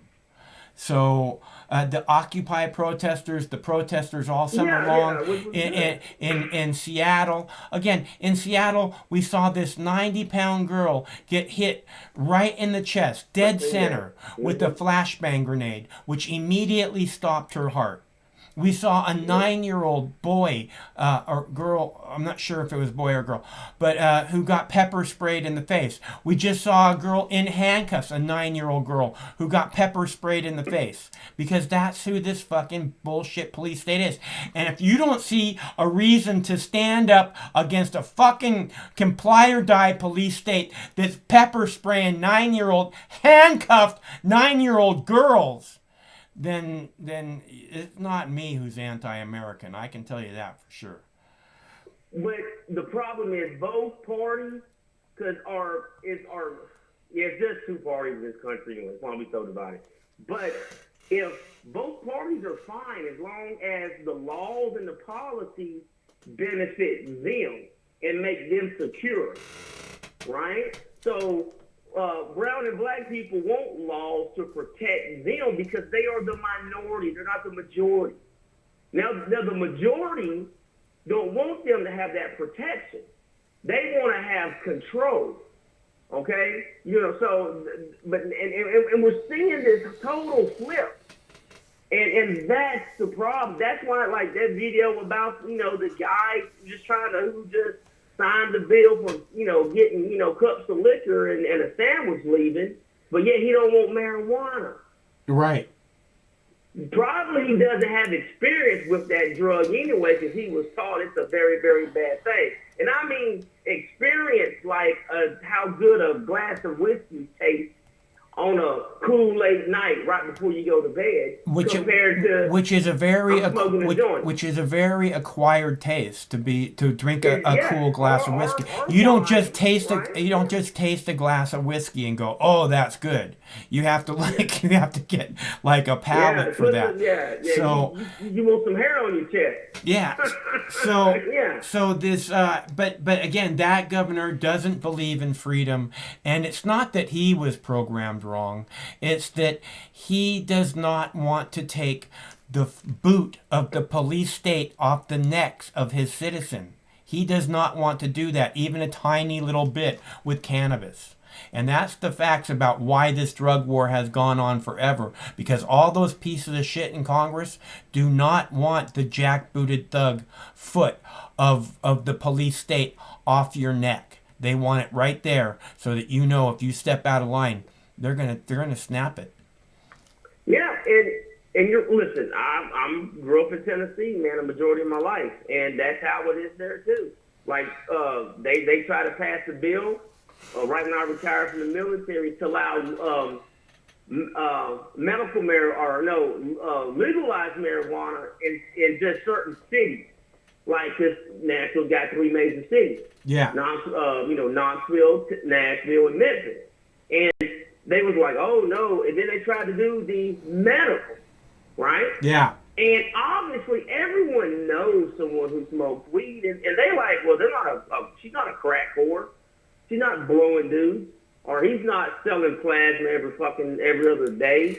Right. You know what I'm saying? I mean, they function, they go to work, they got kids or whatever. But for some reason, and the reason why they don't mind is because black people use marijuana. So they would rather give up their freedom just to suppress some black people. I'm serious.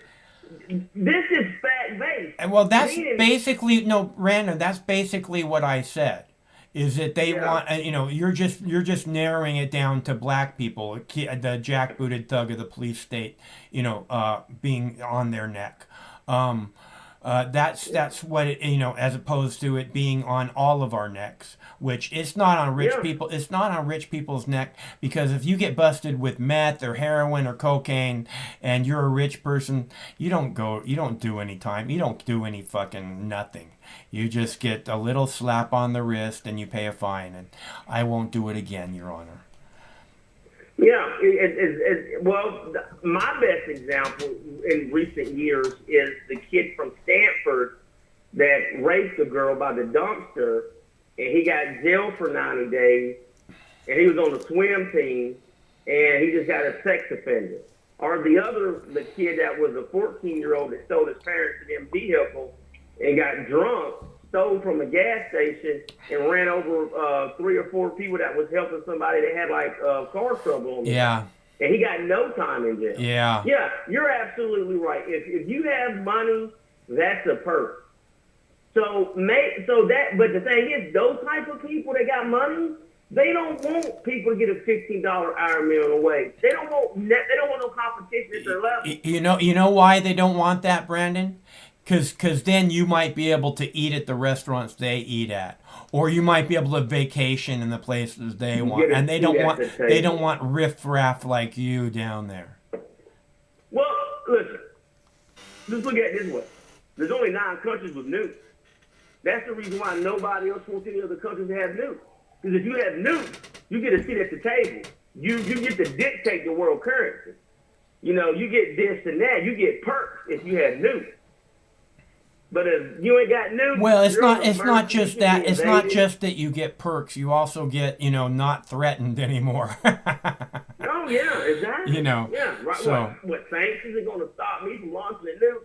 Big deal. You know what I'm saying? Yeah. It's like a simple. Yeah. But you know what, Mike? Everybody agrees upon overall the same thing. But with this country as diverse that it is, sometimes we just don't control who our kids marry or date. And you got to deal with it. Well, you don't. You don't control child. that. You don't control that unless you want to teach your children to submit to the police state. Because if you're telling them they can't hang out with the people they want to hang out with, then you're acting like, I don't have kids, so I can't really talk on the subject, and I don't want to begin to sound like an authority. I just know that when you do sound like an authority over children, they tend to stop listening to what you're saying, because you're not the boss of me. Don't act like you're the boss of me. And that's the way it's been since I've been in kindergarten. With teachers and all these people who want to act like somehow they're smarter than me. Good luck with that. Yeah, right. Yeah. Yeah. And I'm talking about since I was 5 years old, I've been laughing in people's faces, adults who've been telling me that they're smarter than me, and I need to listen to them. Fuck you. Yeah, dude, my son is about to be 16 next month. Yeah. And he's at that age to where he want to try. You're like, come on, man, really? Yeah. But that's just life, and that's just how it is. It's not just that, Brandon. For a 16-year-old, you have to understand how much programming goes on, in their heads for the last fucking 16 years, basically. And they're trying, and so much misprogramming and so much misinformation that they're trying desperately to figure it out. I keep talking about this with us all, adults being so misled and so misinformed. It's really hard to decide which way to go next. Which way do I turn? So imagine how difficult it is for a 16-year-old, Yeah, oh yeah. Hey, I agree with you 100%. I'm not knocking him. He's like he's lazy on his homework. He didn't get an attitude. That's what I'm talking about. Yeah. But you're right, because now you actually see people who might have just been easygoing people that just want to work at a restaurant and cook. They like the nightlife, or a bartender. And now, boom, your world just came to an end for a year. Yeah. And you're trying to get back out there, and like, this is a passion that you love, but you're like, I don't want to go in a factory and spend 30 years in a factory. You know, you like to sit at a bar and talk to people while they smoke a cigarette or whatever they do, and drink their drink. And typically, those type of bartenders wind up knowing the locals, and they become like their therapist. You know, and that makes them feel good throughout like a small community or even like a nice bar in the airport where it's people coming and going. You know, I used to go to this restaurant. now- I used to go to this restaurant in downtown Seattle for breakfast, and I'd go in there, and I'd sit at the counter because it's just me. You know, I'd sit at the counter, and I'd pull my pipe out, and I'd take a big puff of weed, and I'd set my pipe down on the counter, and the waiter would come over and take a big puff of weed, and he'd say, "What do you want?" Nice. Yeah. Seattle's a what's pretty up. cool place, man. That was fucking 20 years ago. But now, look where it's evolved all throughout America when it comes to marijuana. So y'all like that video said, you know, you or Washington, Oregon, and California has been the trendsetter, and you've given these people more freedom. And I would really like to know the breakdown per capita of the crime rate. It's probably a lot lower nationwide in states where weed is legal. Not because of illegal drug sales, but just because more people can access it legally, and they ain't got to get arrested to get it. And a lot of people just mellowed the hell out who wouldn't take that couple of shots of whiskey and get into a bar fight. Yeah, right. And not just that, Brandon. I think it really helps people not use harder drugs too. You know, if you have this Yeah, me substance, too. if you have this substance that you know is just completely safe, if you haven't been brainwashed by your parents or the mainstream media, because you have to tell your kids. I mean, I don't have children, but you have to tell them that cannabis is it's the only drug there is that's safe. That's what you want to tell your kids. It's the only drug there is that's safe. Every other drug can kill you. And not only that, you will probably know someone by the time you got out of high school who's died from alcohol, who's died from overdose of other drugs. Again, the only safe drug is cannabis.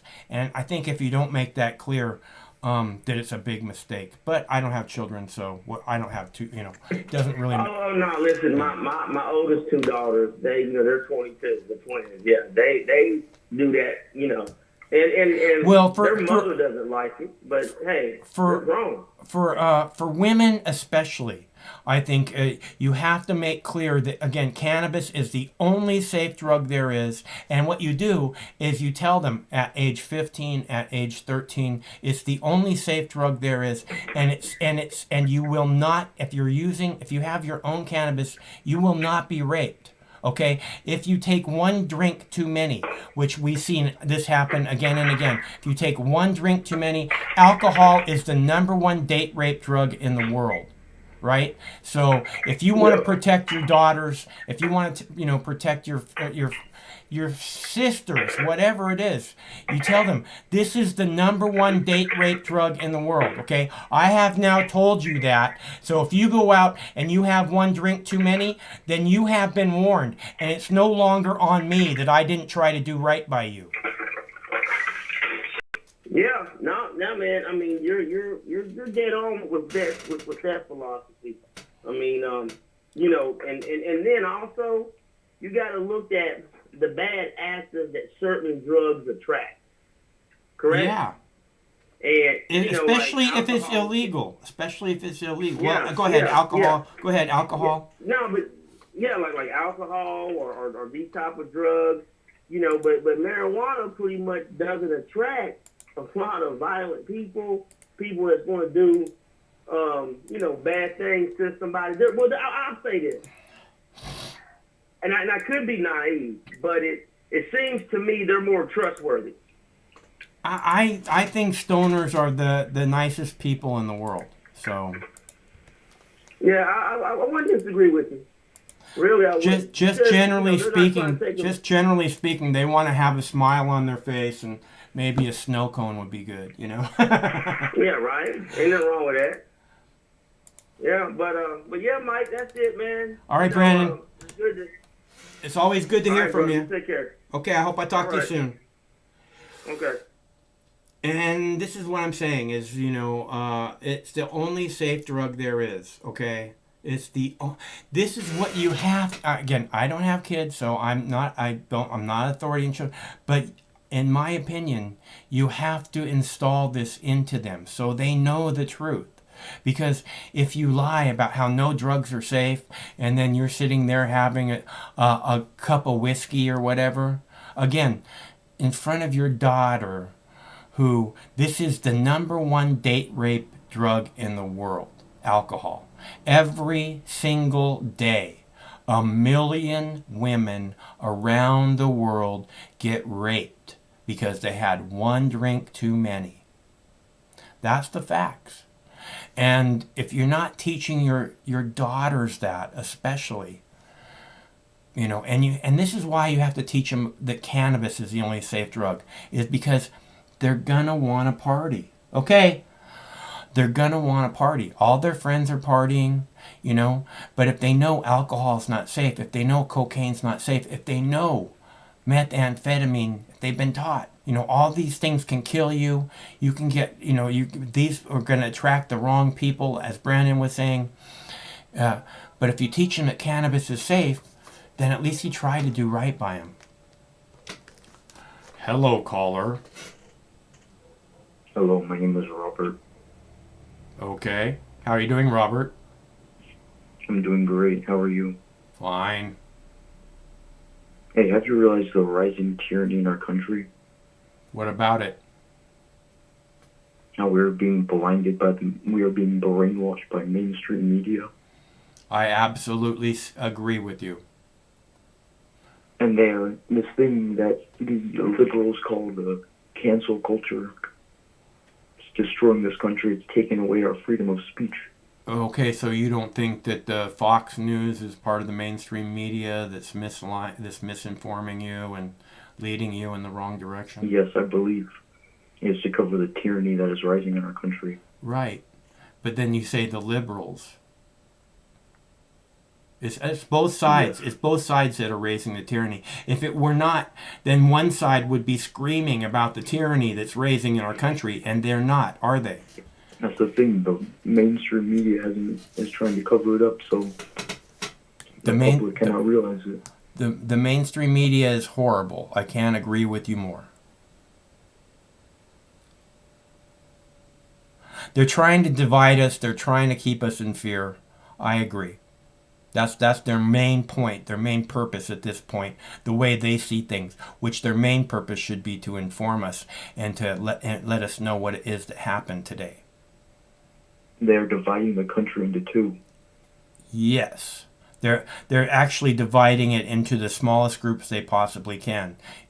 Women, homosexuals, whatever it is, whatever little group there is, the black people, it's all, and they're trying to divide us and then kind of act like, those are the enemies, those are the bad people. No, these people, and like pit us against it. It's not just that they're dividing us; it's that they then begin to pit us against each other, and this is one of the big main messages here: is don't buy into it. Don't buy into the division. Don't buy into the fear. These should be very easy things to spot and very easy for you to navigate around if you're just simply aware of it and not willing to be brainwashed. Go ahead. What would you say your name was? My name is Robert. Robert, right. Go ahead, Robert. Sorry, what'd you say? I said go ahead, Robert. Go ahead with what? I don't know. You called. Did you want to say something else? Oh, yes. You see, I believe my freedom of speech is slowly being stripped from me. It's not that slow. Yeah. It's actually happening quite quickly. I agree. Okay, Robert. Thanks for calling. All right, have a great day. You too. And that was Robert. And it's nice to hear from Robert. It's always nice to hear from all of you. So if you'd like to call, this is a call-in show. And the number is 805-669-6397. It's 805 Mox News. Please feel free to call at any time. Hello, caller. Michael, this is Steve McClanahan. Who? How are you doing tonight? I'm fine. Who is this? All right.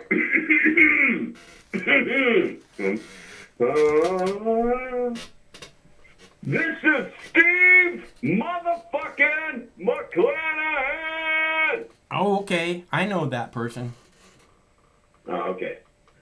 I fucking swear to God, Michael, I have been listening to the show tonight with a passion, okay? And I've been hearing the callers and the people in the chat. I've heard their voices. I've seen their faces. You know, out there in the world. These people are out there in the world, Michael. And they're protesting. And they are protesting. Here's a suggestion. Just don't be a-holes. Michael. Here's a suggestion. Just don't be a-holes. What is that? Here's a suggestion. Just don't be Well, a-holes. I'm Here's a suggestion. trying to still Just figure don't out be exactly a-holes. because I'm Here's a a journalist, suggestion. okay? Just don't be I have a a-holes. broadcasting Here's a suggestion. degree. Just I don't be hate to a-holes. remind people Here's a about suggestion. that, but Just I don't really be don't a-holes. know shit. Here's a so I'm trying to suggestion. get Just don't be down to the a-holes. Here's a nitty-gritty suggestion. of the Just don't. actual She's a bitch, story. right? She's a bitch, And right? I'm She's a not bitch, right? really sure She's a bitch, right? what She's a in bitch, fact right? people are She's a bitch, protesting. right? If there's She's a bitch, actually right? like She's a a bitch, protest, right? or if there's not like She's a bitch, a billion right? protests going She's a on bitch, at once. right? And I She's a might bitch, be over right? exaggerating She's a on my bitch, numbers right? currently. She's a bitch, But as a right? journalist, Michael, I feel like we've had a lot of topics in the recent months that people are concerned with, Michael. Not really. It's only been one topic. There's been a lot of fucking topics, okay? No, not There's a really. topic. There's only been one each topic, day. really, for the last year or so. There's What only- is your main topic? My main topic is freedom. Your main topic is freedom, of course. Uh-huh. Well, mine too. Good. The freedom to be able to fucking get the Mox News fucking business card, to be able to take a fucking shit at the hotel room, which I'm locked out of currently, and I'm fucking tired of this shit. Michael, as a journalist, I have dealt with the most fucked up COVID fucking bullshit in my entire fucking life, Michael. And I am at the front desk, and I'm telling you, if you only knew what it was like to be a journalist out here on the fucking street currently,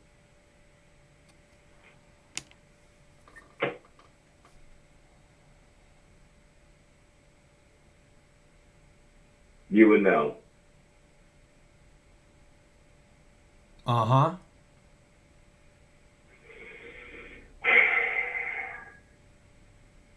I'm just sitting down now. Well, I'm taking a seat. good. Sometimes you need to just sit down, relax, take a deep breath. That's a Think good about plan. your life. That's a good plan, Steve. I would go with that. Nice to hear from you. Okay. Steve McClanahan, ladies and gentlemen. And again, that is good advice. I believe the way Ferris Bueller put it is sometimes you just have to stop everything and look around. Otherwise, you might miss out on something. You know what I'm saying? And I believe, again, that is very, very good advice. So,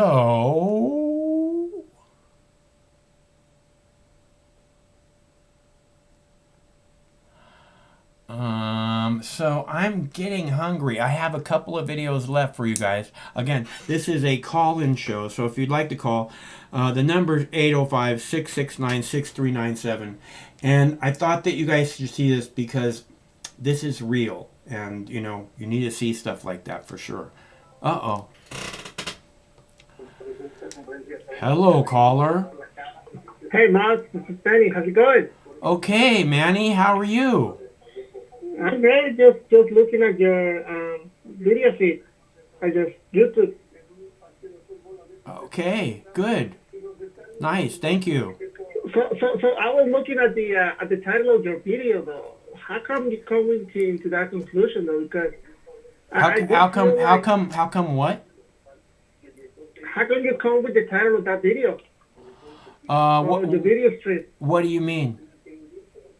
Well, your video stream says protesters are now Jackson. Yeah, So can you expand on that? with the question mark at the end. That's important. Yes. So it's a question, not a statement. So I played a video at the beginning of the show, and CNN has, for the last 24 hours or so, played this similar video of which they're calling one of the protesters a well-known Nazi sympathizer. And the reason that I'm saying this is because, again, this is how it works, is they label the protesters. We talked about this all summer long, if not longer. The first thing they do is they label the protesters. The Occupy people were public defecators, public fornicators, and drug users, right? The protesters on January 6th were first they were anarchists. And then they were, and now they're talking about, oh no, it was Black Lives Matter people and Antifa that started all of it. Oh yeah, the Black Lives Matter people and the Antifa people are picking the cops up off the floor and shaking their hands and all that, right? Again, they're just Americans in the street, and not some fucking stupid label that, what is it you have going on in the background, Manny? Me? Yeah. Well, I'm in Fortune right now, and so I try to have a conversation, and then I have another window on my phone about you. Okay, it sounds like you have the TV on or something. Oh no, that's my grandmother. She's watching the Okay. the news. Okay. So let me go to a fireplace. Okay. Keep going. I'm good. What is it you want to say, Manny?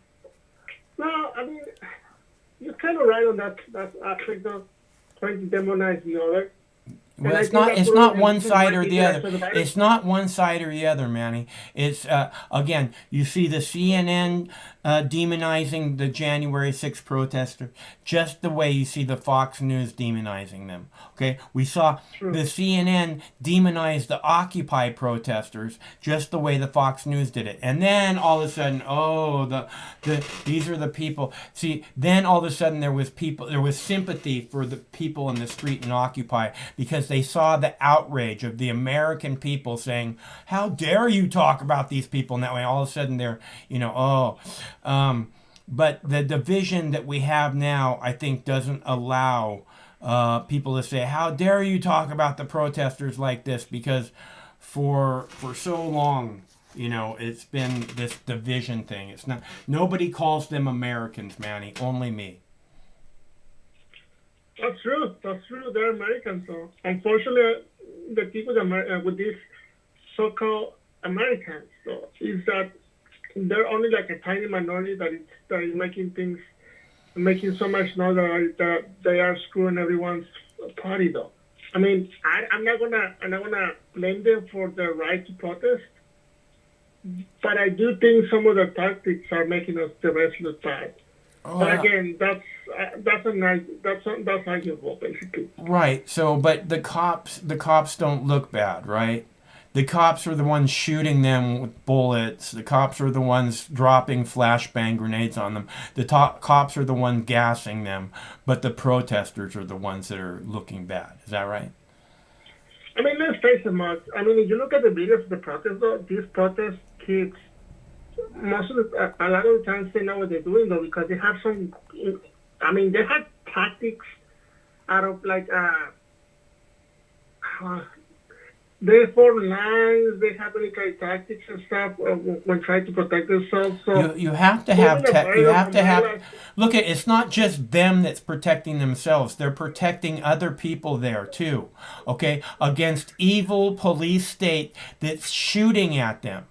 Okay, so these people again are in a proud American tradition being incredibly brave by standing up against a comply or die police state, demanding that their government hear their voices. That's what the facts are. That's who the people on the ground are, Manny. And the police, meanwhile, as I've said numerous times this episode, is that I played a video all summer long of the Seattle police shooting a 90-pound girl standing there by herself with her arms out in the street, shooting her right in the dead center in the chest with a flashbang grenade that stopped her heart immediately. You know, I don't know. Is that a tactic, Manny? Let's kill one of these little girls, then they'll all know what kind of fucking animals we are. Because that's who the fucking goddamn police state is, Manny. Again, Mark, nothing is black and white. And I mean, sure it is. Yes, I've said again and police. again, you stand with the police state or you stand on the side of freedom. That's where we're at, Manny. And what about the police who are on the side of freedom then? They're not. They wouldn't be where they're at if they were on the side of freedom. Unless that's the ones that are all killing themselves, because there is an epidemic of police suicides right now, mainly because the police are so fucking corrupt and dirty that the good people that are in the organizations can't be part of that anymore, and the only way they see out is to kill themselves. Otherwise, they might have to tell tales about how corrupt and dirty the police really are. I see, Max. All right, I just want to say hi, Max. I mean, yeah, the protesters are not Nazis, and I really hate when CNN is actually gaslighting people. Yeah, or Fox News or any other news organization. Yeah, and it's kind of messed up, though, because we were supposed to, well, trust the news, though. They're supposed to do the work to regurgitate the news and tell us in a They're supposed to what's going on. supposed to inform us as to what's happening today. That's their job. Exactly. Yeah. And now they're not doing it. They're using their trust in order to weaponize the news and tell us what to think. And that really pissed me off, though. I mean, CNN and MSNBC has become what Fox News was 15 years ago, 20 years ago, when the whole Iraq war started. Remember when Fox News was the shield for the Bush administration, or Dick Cheney and the what is it called? Remember the private army that Dick Cheney used to run? Halliburton. Halliburton, yeah. Yeah, they used to be Fox News used to be the shield for them, and now we know that CNN and MSNBC is the shield for Joe Biden and the Democratic establishment, though. So I feel like we're completely we're an information world. We are not in an actual.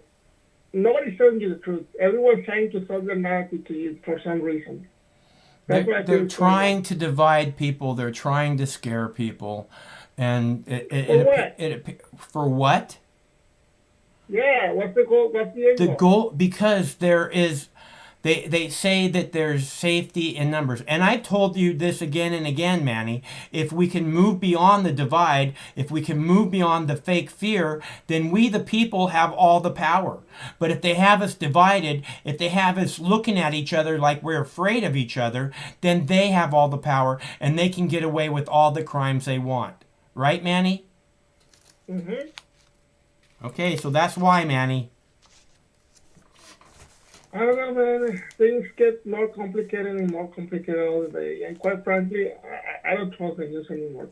Not the news in general, though, but whoever is giving you the news. I feel like we just are pawn on a major game, and all they try to do is manipulate us, though, because we hold the power to vote. So in order to vote for whatever the powers that be wants to go, they manipulated us to make that decision for them, though. That's how I feel it's going on. Okay. Do you know what I'm trying to say? Yeah, look, Manny, they're both the same side. And I think that if you buy into somehow this news agency or this political group is better than the other one, then you're just buying into the division, the programming of division. So, anyways, Manny, I gotta take another caller. Thanks a lot for calling. It's good to hear from you. You too. Have a good day. Okay, see ya. That's our buddy Manny. Okay, so do you have another caller? I think we have another caller. It looks like we have another caller. Hold on. Otherwise, I'd really like to play this video.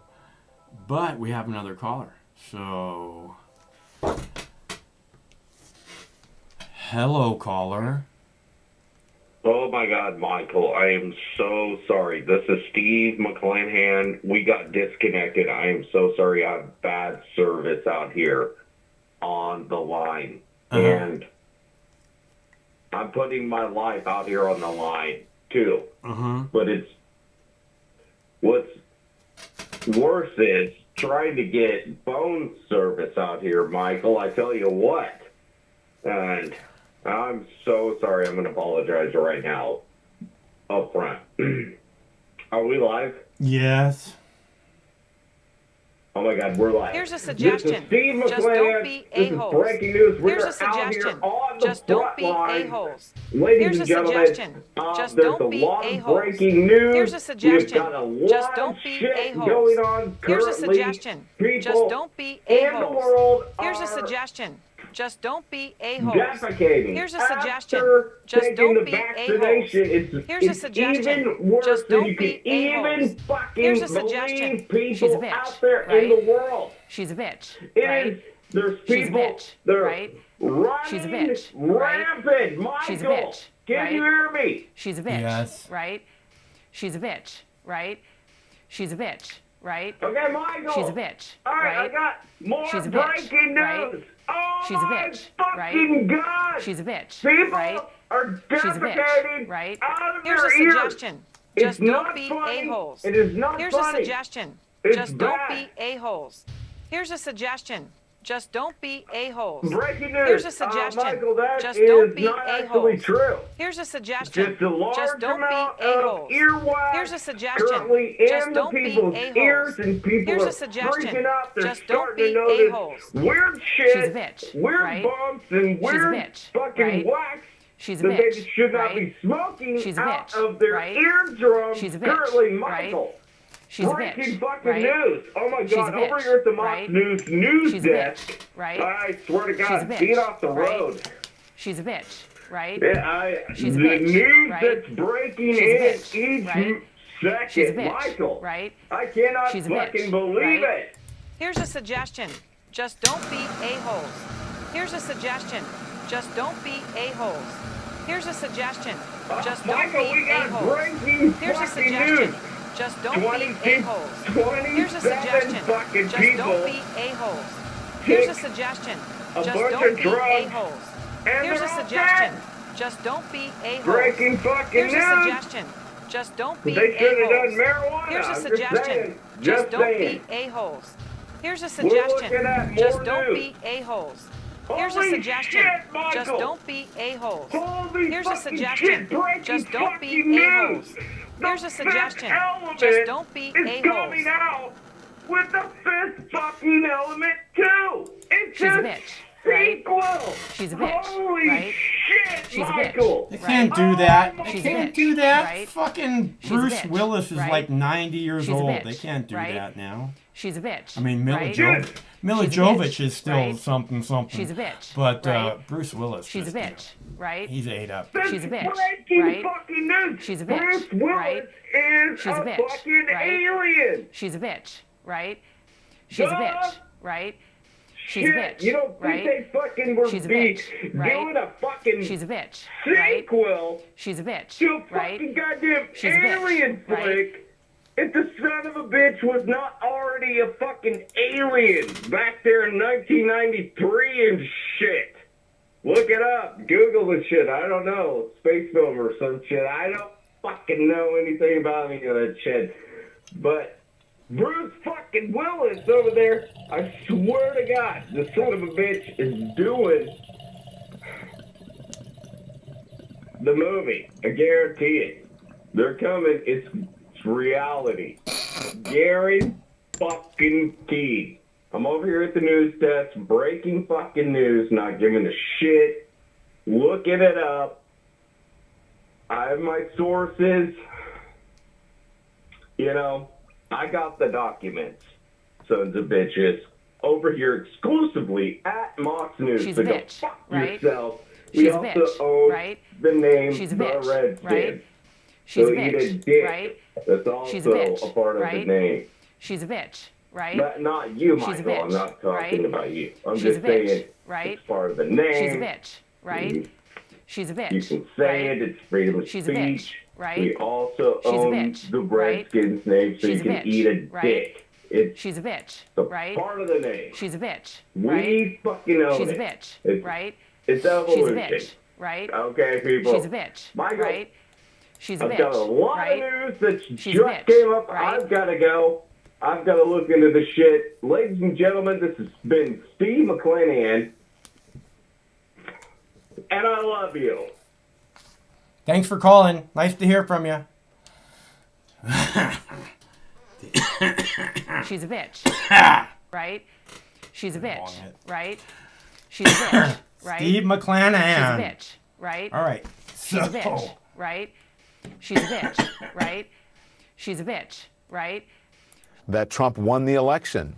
Among the suspect's possessions, this is real, a white privilege card. I want you to take a look at this. It's a fake white privilege credit card. Subtitle, Trump's everything. The card holder, scot-free with 2 T's. Scot-free is actually spelled with 1 T, but, you know, 2 T's on that card. That one piece of evidence, an insight into the man's state of mind, that he could get away with anything because of his skin color. His lawyer saying this to CNN. This was a guy simply... This shows this person's state of mind, that they can get away with anything, scot-free. Scott is spelled with 1 T, by the way. This shows this person's state of mind, that they have absolutely no sense of humor whatsoever. And are doing their best to brainwash you every chance they get. Good bong it. All right, so I have a video about Bitcoin, and I have a video about Senator Johnson fearing the Black Lives Matter protesters. Which one you guys want to see first? I know. We'll do the Senator Johnson fearing Black Lives Matter protesters first, as opposed to the Nazi protesters, of course. Oh, yeah. If you legalize marijuana, you're going to kill your kids. That's dopey and a disproven claim, courtesy of Nebraska. So every now and then, the kids like to know when someone says the quiet part out loud. Well, this morning, Wisconsin Senator Ron Johnson is saying the racist part out loud.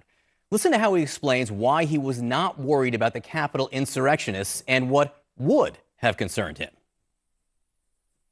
I knew those are people that love this country, that truly respect law enforcement, would never do anything to break a law. And so I wasn't concerned. Now, had the tables been turned, and Joe, this got me in trouble. Had the tables been turned and President Trump won the election, and those were tens of thousands of Black Lives Matter and Antifa protesters, I might have been a little concerned.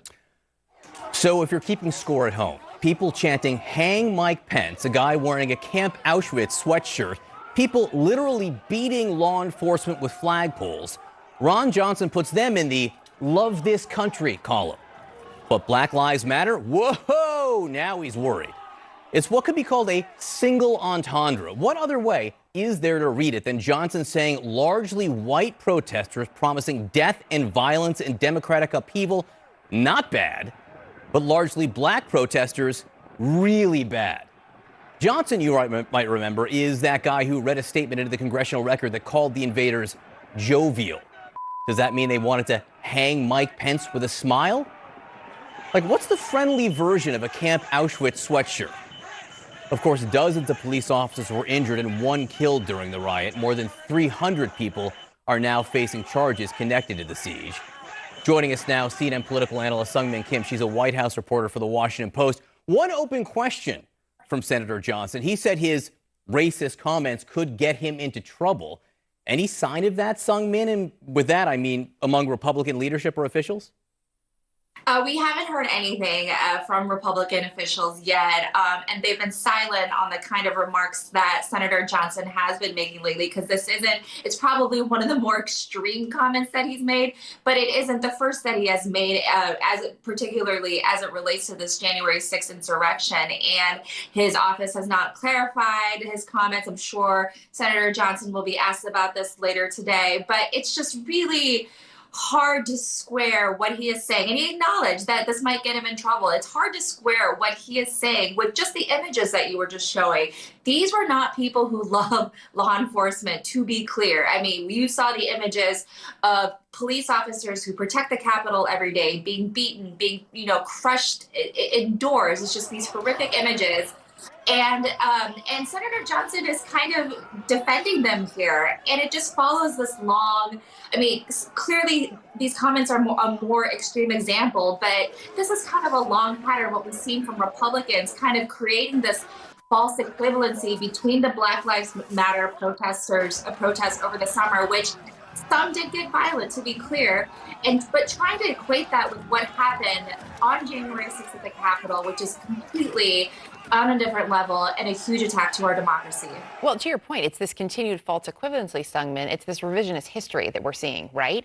And I think goes back to what we heard those many years ago. What you're seeing and hearing is not really happening. I mean, this is what's continuing, is that's the messaging that is being put out. And to John's point, we haven't really heard about, Senator Johnson, this might get me in trouble. I mean, I don't know what the chances of that are at this point. We will definitely be asking Republican senators later today, particularly the Republican leadership, and also asking Senator Johnson to clarify those comments. But this also is a reminder about where there are other kind of problems in the fallout over the January 6th insurrection. I mean, remember that 9/11 style commission that Nancy Pelosi has proposed. That actually has gone nowhere. It's middle of March. She proposed this sometime last month, but there is still disagreement over, first of all, how many Democrats, how many Republicans to appoint to the panel, and definitely a disagreement over the scope of the commission. Nancy Pelosi, Democrats want to expand the scope of the commission to look at domestic terrorism. Mitch McConnell says if you bring that in, then we're going to try to investigate the Black Lives Matter protesters. And I just think it's another example of just how on something that was just as shocking and should be potentially unifying as an attack on Congress itself, it's creating these deeper and deeper partisan divisions. I'm going to send Ron Johnson some history books, right? Because that Confederate battle flag didn't mean the people carrying it wanted to love America in the Civil War. They actually wanted to overthrow and defeat America. So he may want to check the record on that. Sungmin, what's happening at the border? We now have 4,000 unaccompanied migrant children. Okay, so there's a couple things I want to talk about. That Asian lady, I think she's Asian. She looked kind of Asian. She was talking about, everything she said, you could see in her eyes, oh, I feel so threatened by these people talking this way. I'm just a poor little female minority, and I feel so threatened by this. And then they're saying, oh, it's racist for this senator to say that he feels more threatened by the Black Lives Matter protesters than the protesters on January 6th. But CNN, again and again and again, acts like these protesters are threatening. They act like the protesters So when he acts like the protesters are threatening like he feels like these protesters are threatening, and again, this is the left-right bullshit, and then the CNN acts like these protesters are threatening, it's the same thing. And on that clip also, I want to mention that they showed exactly what I was talking about. If you didn't notice it, you can go back and look at it. When I see these videos, and you see these police who are attacking the protesters. The police are attacking the protesters violently, incredibly violently. They showed on that clip, the last part of that clip where they showed the protest on January 6th, they showed a policeman coming after the protesters, like, I'm going to kick your ass. And then he tripped and fell down. And the protesters immediately reached out and picked him up and was like, you okay, buddy?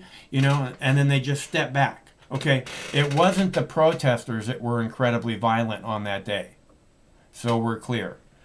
I've shown you cops with fucking retractable batons, and they're reaching over the cops' heads in front of them, and they're trying to stab the protesters' eyes, mouths, ears, nose, trying to stab their faces with this baton.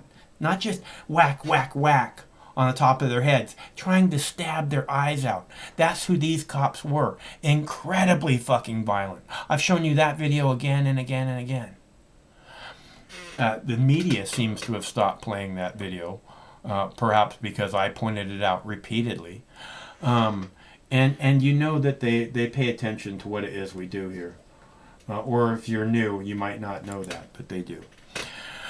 They're listening to everything. We're constantly being spied on. My point is, either side, whether it be the right saying, oh, I feel threatened by these protesters, or whether it be the left saying, oh, I feel threatened by these protesters, the truth is that they're not really threatened at all.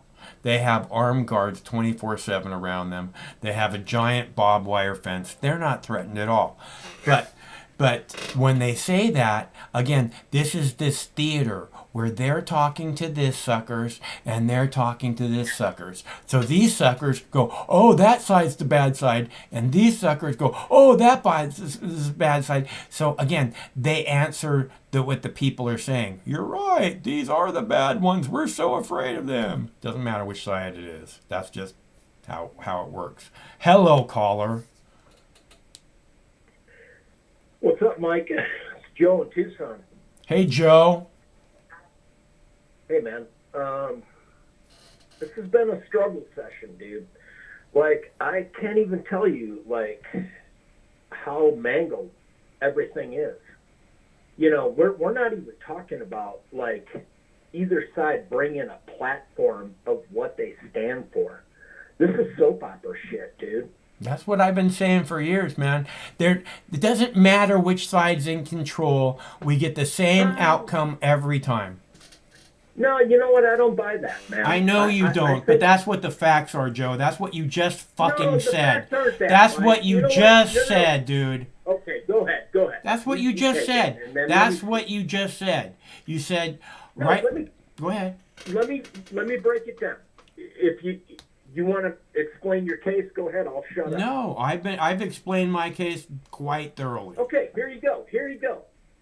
The unevolved, like, take the aspect. Our healthcare sucks dick, dude. Okay? And who put it in place? School systems for higher education sucks dick. Wall Street owns they go and buy up all the intellectual property from the public universities. It sucks dick, dude. It's not ruled by capital markets. It's not ruled by, we the people are getting fucked. And it doesn't matter which side you're on. And it doesn't matter which side you're on, does it, Joe? The people are getting fucked from both sides, aren't they, Joe? You know what? Here you go, Mike. Just like I said, Joe. It's freedom or police state. You know what?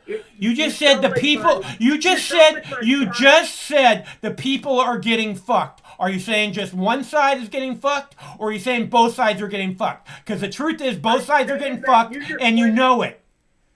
Mike, here you go. Just check me out. The last 4 years of the Trump administration, we heard, like, we're going to bring you health care. We're going to do it's going to be cheaper. It's going to bring down the prices. Uh-huh. And what exactly did the Obama mandated health care do? They adopted Republican health care because they're on the same fucking side. We get the same fucking outcome, and the people get fucked. It doesn't matter which side you're on. Face the fucking truth, Joe. Mark, check it out. You've got to evolve the position from the Republicans. They didn't run on jack shit. We're running on something as Democrats, but you've got to apply it. When you sit back and take these dumb, unevolved positions on health care, on school, on unevolved. I say that health care, let me tell you my position on health care, which no one has ever said in Congress. Health care is a matter of national security. Okay? This is why you have national... Who's farther away, Mike? Who's farther away, the Republicans or the Democrats? Both sides, Joe. Both sides are the ones fucking... Both sides are the one fucking the people, Joe. Both sides are the one that have kept affordable or actually free health care from the people, Joe. We've all watched it. You just got done saying it was theater, Joe. Yeah, it is. When you don't acknowledge that, if you're a 50-50 guy, you're 50% Republican, 50% Democrat. No, I am not either one of those things. Well, wait a second. Hold on there, Mr. Convenient Guy. I'm a fucking anarchist. Any position in the world, but then sit here and just say, no, it's against police state and freedom. Like, what the fuck is the easiest position to take on that, Mox? Advance your position. Fucking evolve, please. I'm asking you to have a position on health care. I already just did. I want you to have a position on elder care, on child care, on community. What the fuck are you talking about? I've had a position for fucking ever since I've been on here. I've been telling... I have been clear. I have been clear. Listen to me. You don't give a fuck what I have to say. I have been very clear. I've been very clear in stating that for-profit medicine has alternative motives. Okay? It doesn't work. Then do some math, Mike. Do math. Like at the end of the day, Big Pharma runs 80% of all of the Wall Street activity for the for-profit politicians. Okay? Run some math, Mike. We're sucking dick on this side of the fucking... You're sucking dick. I'm not sucking dick. And you are not helping with your unevolved position. I get it. I'm unevolved. I know. I'm fucking piece of shit. I'm a fuckhead. I'm a fuck up. No, it is. I hear it all the time, Joe. And now you're fucking adding to the list that I'm unevolved. Okay? I hear it constantly. I'm a piece of shit. I'm a fuck up. I don't know what the fuck I'm talking about. And now I'm unevolved. I'm glad we got it straight. Mike. What I was talking about is you saying it's against freedom and and police state. It's much more nuanced than that. The American dream has been slipping away for 40 fucking years. You need to go beyond fucking police state. No, not true. What we need to do is recognize... Very true. No! Bullshit. What we need to do is recognize the common enemy so that we can stand up against it and take our country back. Dude. Yeah. Okay, but evolve it, Mike. No. Please.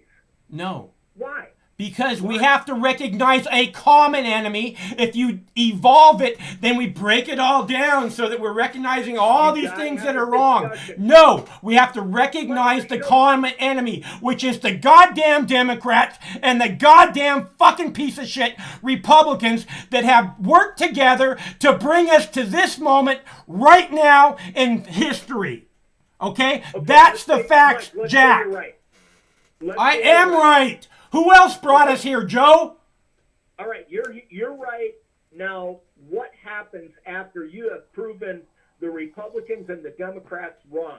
What is the rising position that helps us with health care, community, child care? I just told you, Joe. We recognize what is it? we recognize the common enemy, moving beyond our divisions, the bullshit divisions where they have us believing that our neighbors are our enemy, when in fact the only single threat to our personal freedom is not fucking China and not fucking Russia and not fucking Iran. It's the fucking people in Washington, D.C. and their ever-expanding police state. And you fucking well know it. Mike, you grate your cheese on China propaganda, on all sorts of Fox News propaganda. Yeah. And to sit here and have a meltdown is a bit rich. You don't have any evolved positions on what we should do with health care, community, child care. You're just this like product of whatever comes out the asshole of Fox News, CNN. You run clips, and you know what, dude? You're unevolved, man. You really are. And this is a sad fucking thing. And to have all these characters call in and fucking, just talking about can't take a shit in a motel room and all that. It's all fucking diatribe. It's all fucking fake theater. Because everybody's hurting, dude. And you're not bringing any of it together with evolved positions. You don't have any. And that's the problem with this. You're going to bring people together by saying this side's better than that side. That's going to work. Brilliant, position, fucking Mike. Joe. You're fucking Mike, brilliant, you don't have man. an evolved position, dude. You don't have an evolved position. Right. Please have one on healthcare. Please have one on schools. Please have one on just run the basic systems, man. And you'll find out where we can go and how it's going to, how we can come together. But you not having evolved positions and running all these stupid news clips without, evolved positions, this is fucking stupid, dude. I get it, Joe. I'm not evolved. I'm stupid. I'm a piece of shit. I'm a fuck up. I know. I get it. Thanks for sharing. Okay.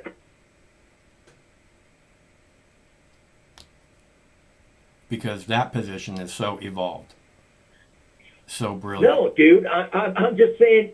Fucking woke. Joe, you're Here's a so fucking supermajority. woke, Mike, dude. I don't even know how to here's a deal with you. supermajority You're for you. blowing me Mike, away. here's- You're so Mike. fucking woke, man. Mike, here is a super majority position for you. Medicare for all. What's so hard about that?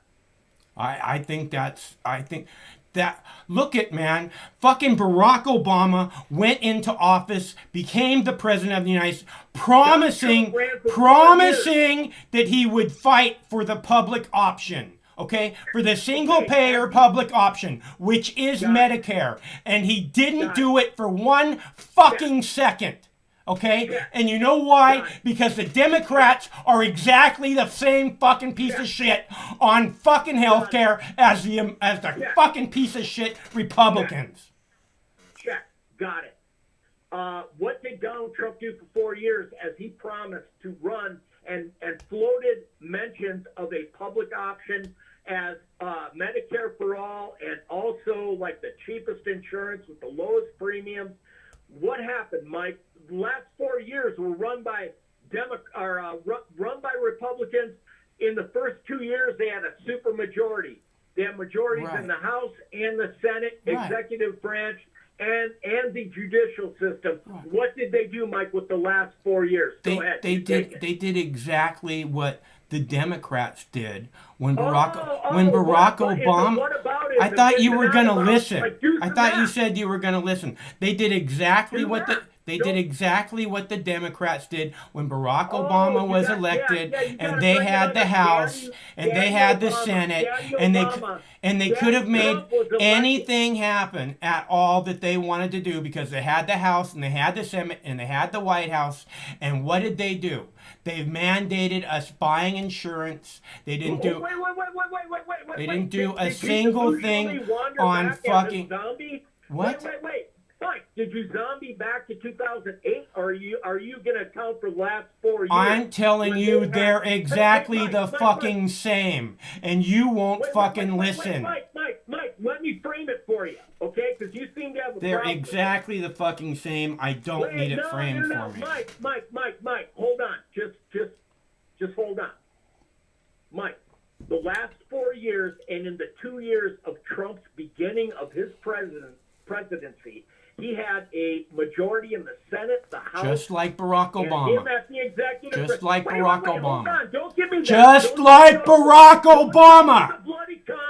Don't show up with a bloody cunt from 2008. I'm talking about Trump's 4 years and how he could have transformed the situation to where I wouldn't even have to listen to you and your bleeding fucking cunt. Okay? I'm talking about him transforming healthcare. He didn't do it. He talked about it. It was the art of the deal that never happened. And you sitting here fucking showing up like this, and you're showing up weak. And that's bullshit. Go ahead. Everything I do is bullshit. I'm a piece of But shit. Mike, I'm talk uninvolved. about last 4 years. Hey, For I'm real. doing the best I can for a caveman YouTube then have host, a man. conversation. Don't give me whataboutism. Well, look, Barack Hussein Obama. I did not say that. You said that. I said Barack Obama. Here's a I suggestion. didn't say anything Just don't Hussein. be a-holes. That was you. Here's a That was suggestion. you. Just don't be Admit that it a-holes. was you who Here's said a that suggestion. and not Just me. don't be Who's the a-holes. piece of shit? Here's a Who's the suggestion. piece of shit, Just Joe? don't be a-holes. Here's a suggestion. Just You don't said be that a-holes. shit, not me. Here's a suggestion. Barack Just Obama. don't be a-holes. Here's a suggestion. You're the Just one don't be crying a-holes. and then trying to put Here's a words in my suggestion. mouth. Just don't be a-holes. Here's a suggestion.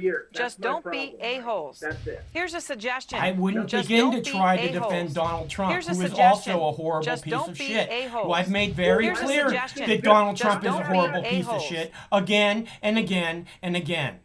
Do you know how? Do you know why Donald Trump is a piece of shit to me? Because Donald Trump was born with a gold spoon in his mouth, and he could have made anything in the world happen. Shut up! Shut the fuck up! Shut the fuck up! Donald Trump with shut the fuck up! Just don't be a-holes. Donald Here's a Trump suggestion. was born Just don't with a be gold a-holes. spoon in his mouth Here's a at suggestion. 3 years Just old, don't be getting an a-holes. allowance of Here's a $800,000 suggestion. Just fucking don't be dollars. a-holes. She's a bitch. At 3 right? years old, She's a he bitch, could have made right? anything She's a happen bitch, in the world right? that he wanted. She's a bitch, And all right? that he made happen She's a bitch, was being right? a fucking She's a scumbag. bitch, right? Divorcing She's a bitch, wife after right? wife, She's a bitch, buying right? the Miss America bitch, contest right? so he can She's a walk bitch, around the right? fucking dressing She's a room bitch, with all these right? teenagers She's a bitch, naked. right? She's a Okay, bitch, Donald right? shit. She's a Donald bitch, Trump right? is a horrible She's a piece bitch, of shit. right? And I've made She's a that bitch, clear again right? and again. She's a bitch, He could have done right? anything She's with a his bitch, life he right? wanted. He She's could a have bitch, made right? the world a She's a better bitch, place right? just on his own. And all he's ever been about was Donald Trump from then till now. Okay? There is no doubt in my mind about that at all. And I think I've been pretty fucking clear about that. She's a Joe bitch, from right? Arizona. She's a bitch, right? She's a bitch.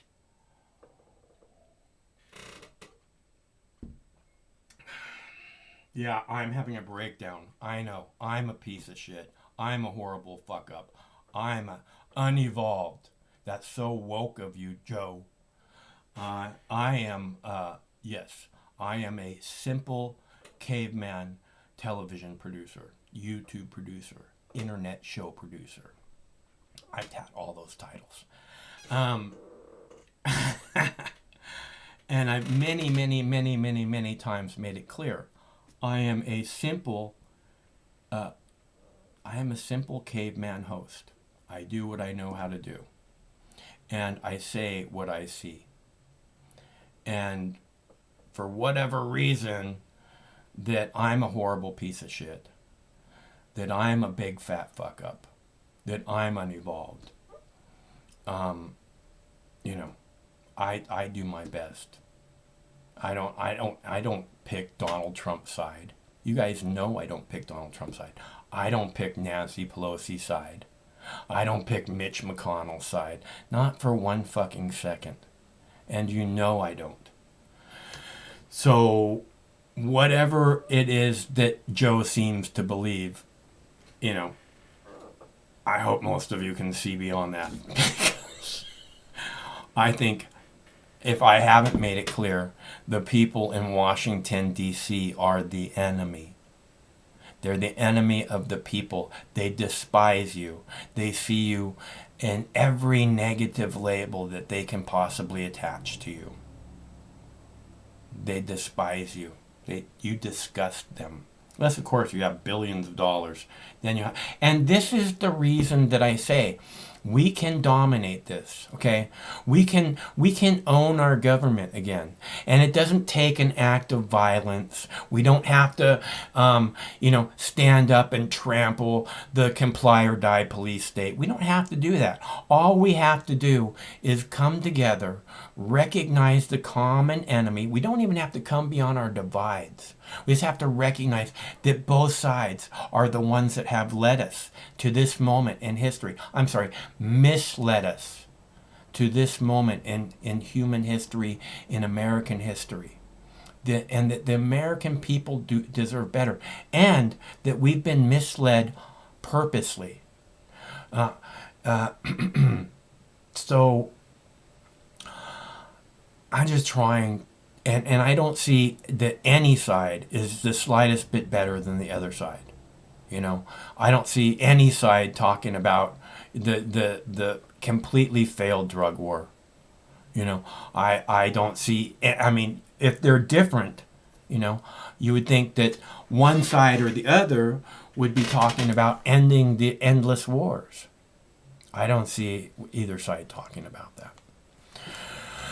So, you know, I see them as the same.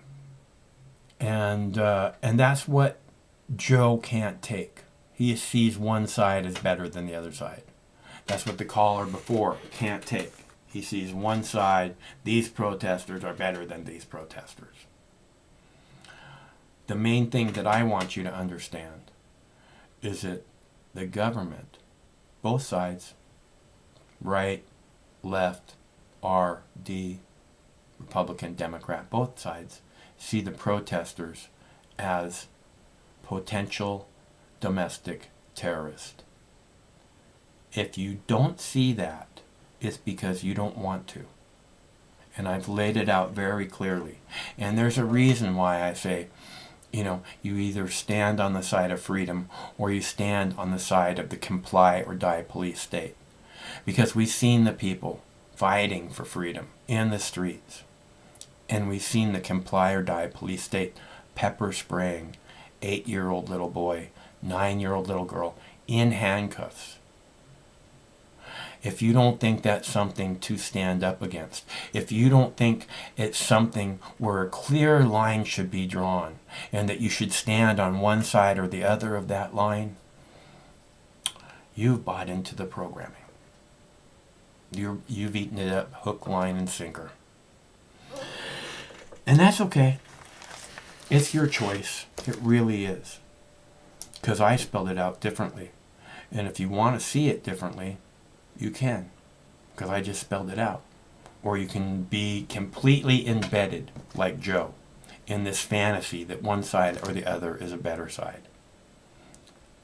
They're not. The only side is the side of the people.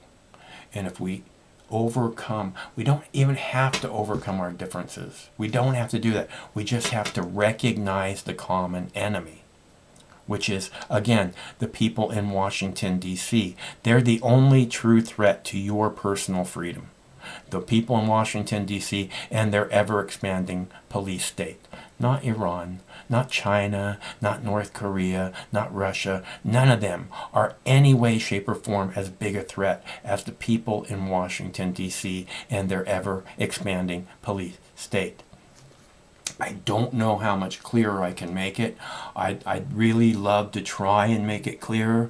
If you think, you have something to add, the telephone number's right there on the screen. If you think that both sides aren't the same, then I don't know what to say to you. Because, and maybe the problem is that if you think that, then what's the point in voting, and the point in voting is because then you can't say that there's a lot more going on than just politicians when it comes to voting, okay? So, like marijuana legalization and all these kind of things like this, freedom issues. So, defunding the police, all these kind of issues, and so it's important to be involved in that, but I wouldn't take it real seriously because you're going to be let down. You're seriously going to be let down. I mean, Barack Obama promised us hope and change that we can believe in. And then he also said that if you go into the streets, I will be right there standing shoulder to shoulder with you. And under his administration, the people went into the streets. And they didn't just go in one day and he missed that rally. They went into the streets for months and months and months. And he could have gone down and hung out with them and talked to them at any time. And he chose not to. And in fact, what he chose to do to the Occupy protesters was to take his Department of Homeland Security and label the Occupy protesters potential domestic terrorists. Just like they're doing with the January 6th protesters. And then they sent in their jackbooted thugs to bloody up the heads of the protesters. Again, we seen them corral 3 girls and just pepper spray the shit out of them. Just put the pepper spray right in their face and do it. 3 girls. I think I'm not for sure, but they might not even have anything to do with the protest. And so much other violence, like Scott Olson I was talking about earlier, getting a tear gas canister thunked off his forehead, breaking his skull in 13 places. That's not what we deserve, but that is our common enemy. So again, Scott Olson standing in the middle of the street with an American flag and a peace sign. Okay, and he wasn't wearing some big old jacket that could have, guns hidden in it. He didn't have a shirt on. Two tours of duty in Iraq. Okay, comes back, fights for freedom here, and the police state dunks a tear gas. He makes it through two tours of duty in Iraq. Right? And he gets home here, and the fucking piece of shit police state dunks a tear gas canister off his head. If you think that was by accident, with just a lucky shot, nope. That doesn't happen. That's our common enemy. That's how it doesn't matter who you are. It doesn't matter if you did 2 tours of duty in Iraq. That couldn't matter less. So what? You don't deserve any more respect. We're going to shit on you just the way we shit on all these other people fighting for freedom. So, I'm going to play a video now about Bitcoin. How about that?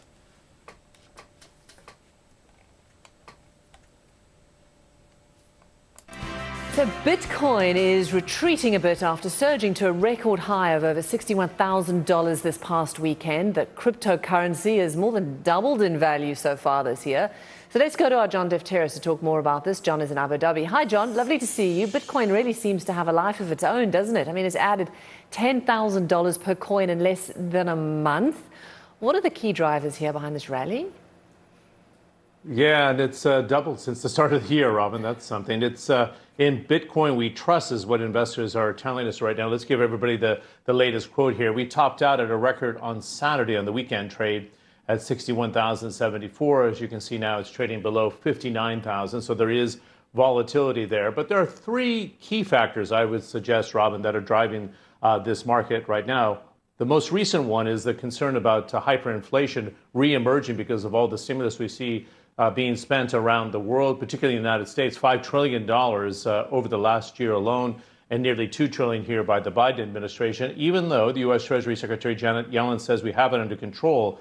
If inflation picks up, you have the dollars chasing the different assets that could undermine the U.S. currency, at least until interest rates go back up again.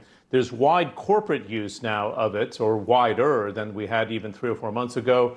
Tesla with Elon Musk say they will support this currency. MicroStrategy, a technology company, doing the same. And then we've even heard MasterCard, Visa, PayPal say that it's okay for their clients to hold the currency, meaning this could be phased into operations as well. And there's a limited supply, Robin. This is very important because there's 21 million apparently that have been mined. There's not a lot of transparency in this space, but 18.6 million in circulation.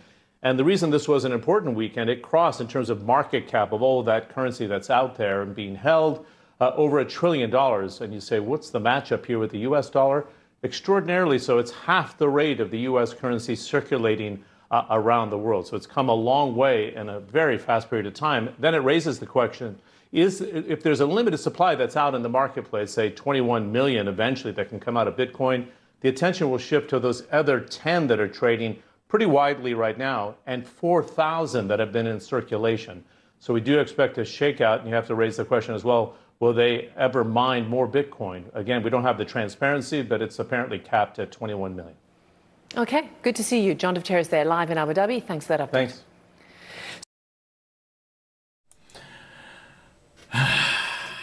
All right, boys and girls, I have load up. Load up.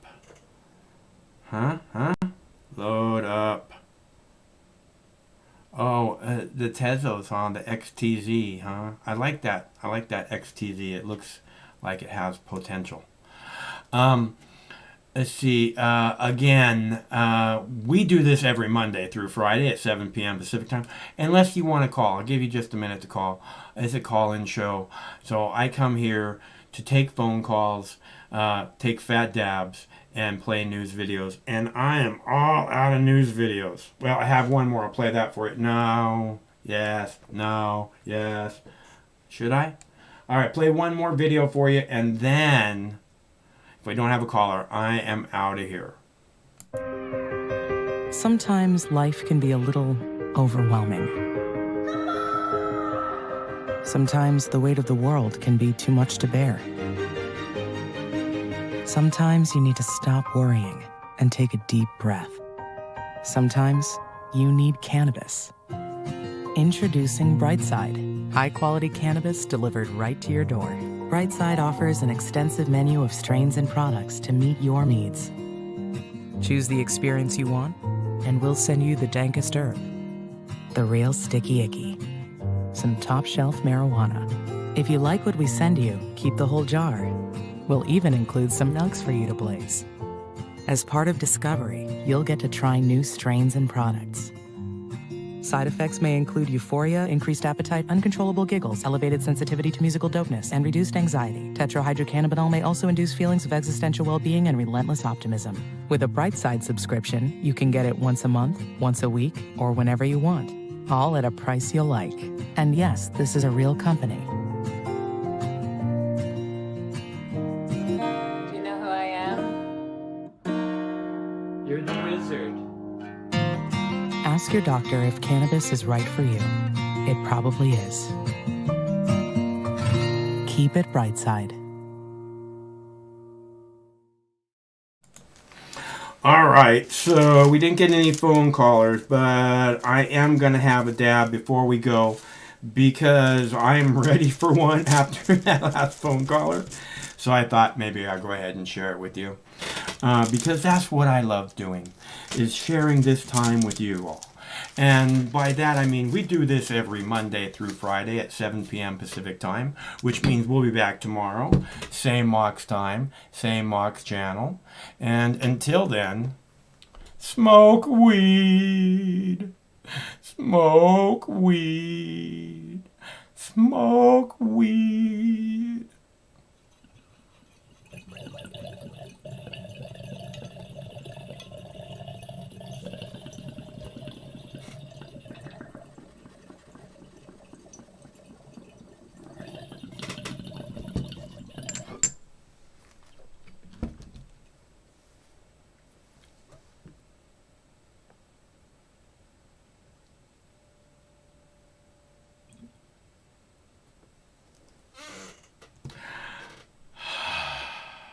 I feel much better now.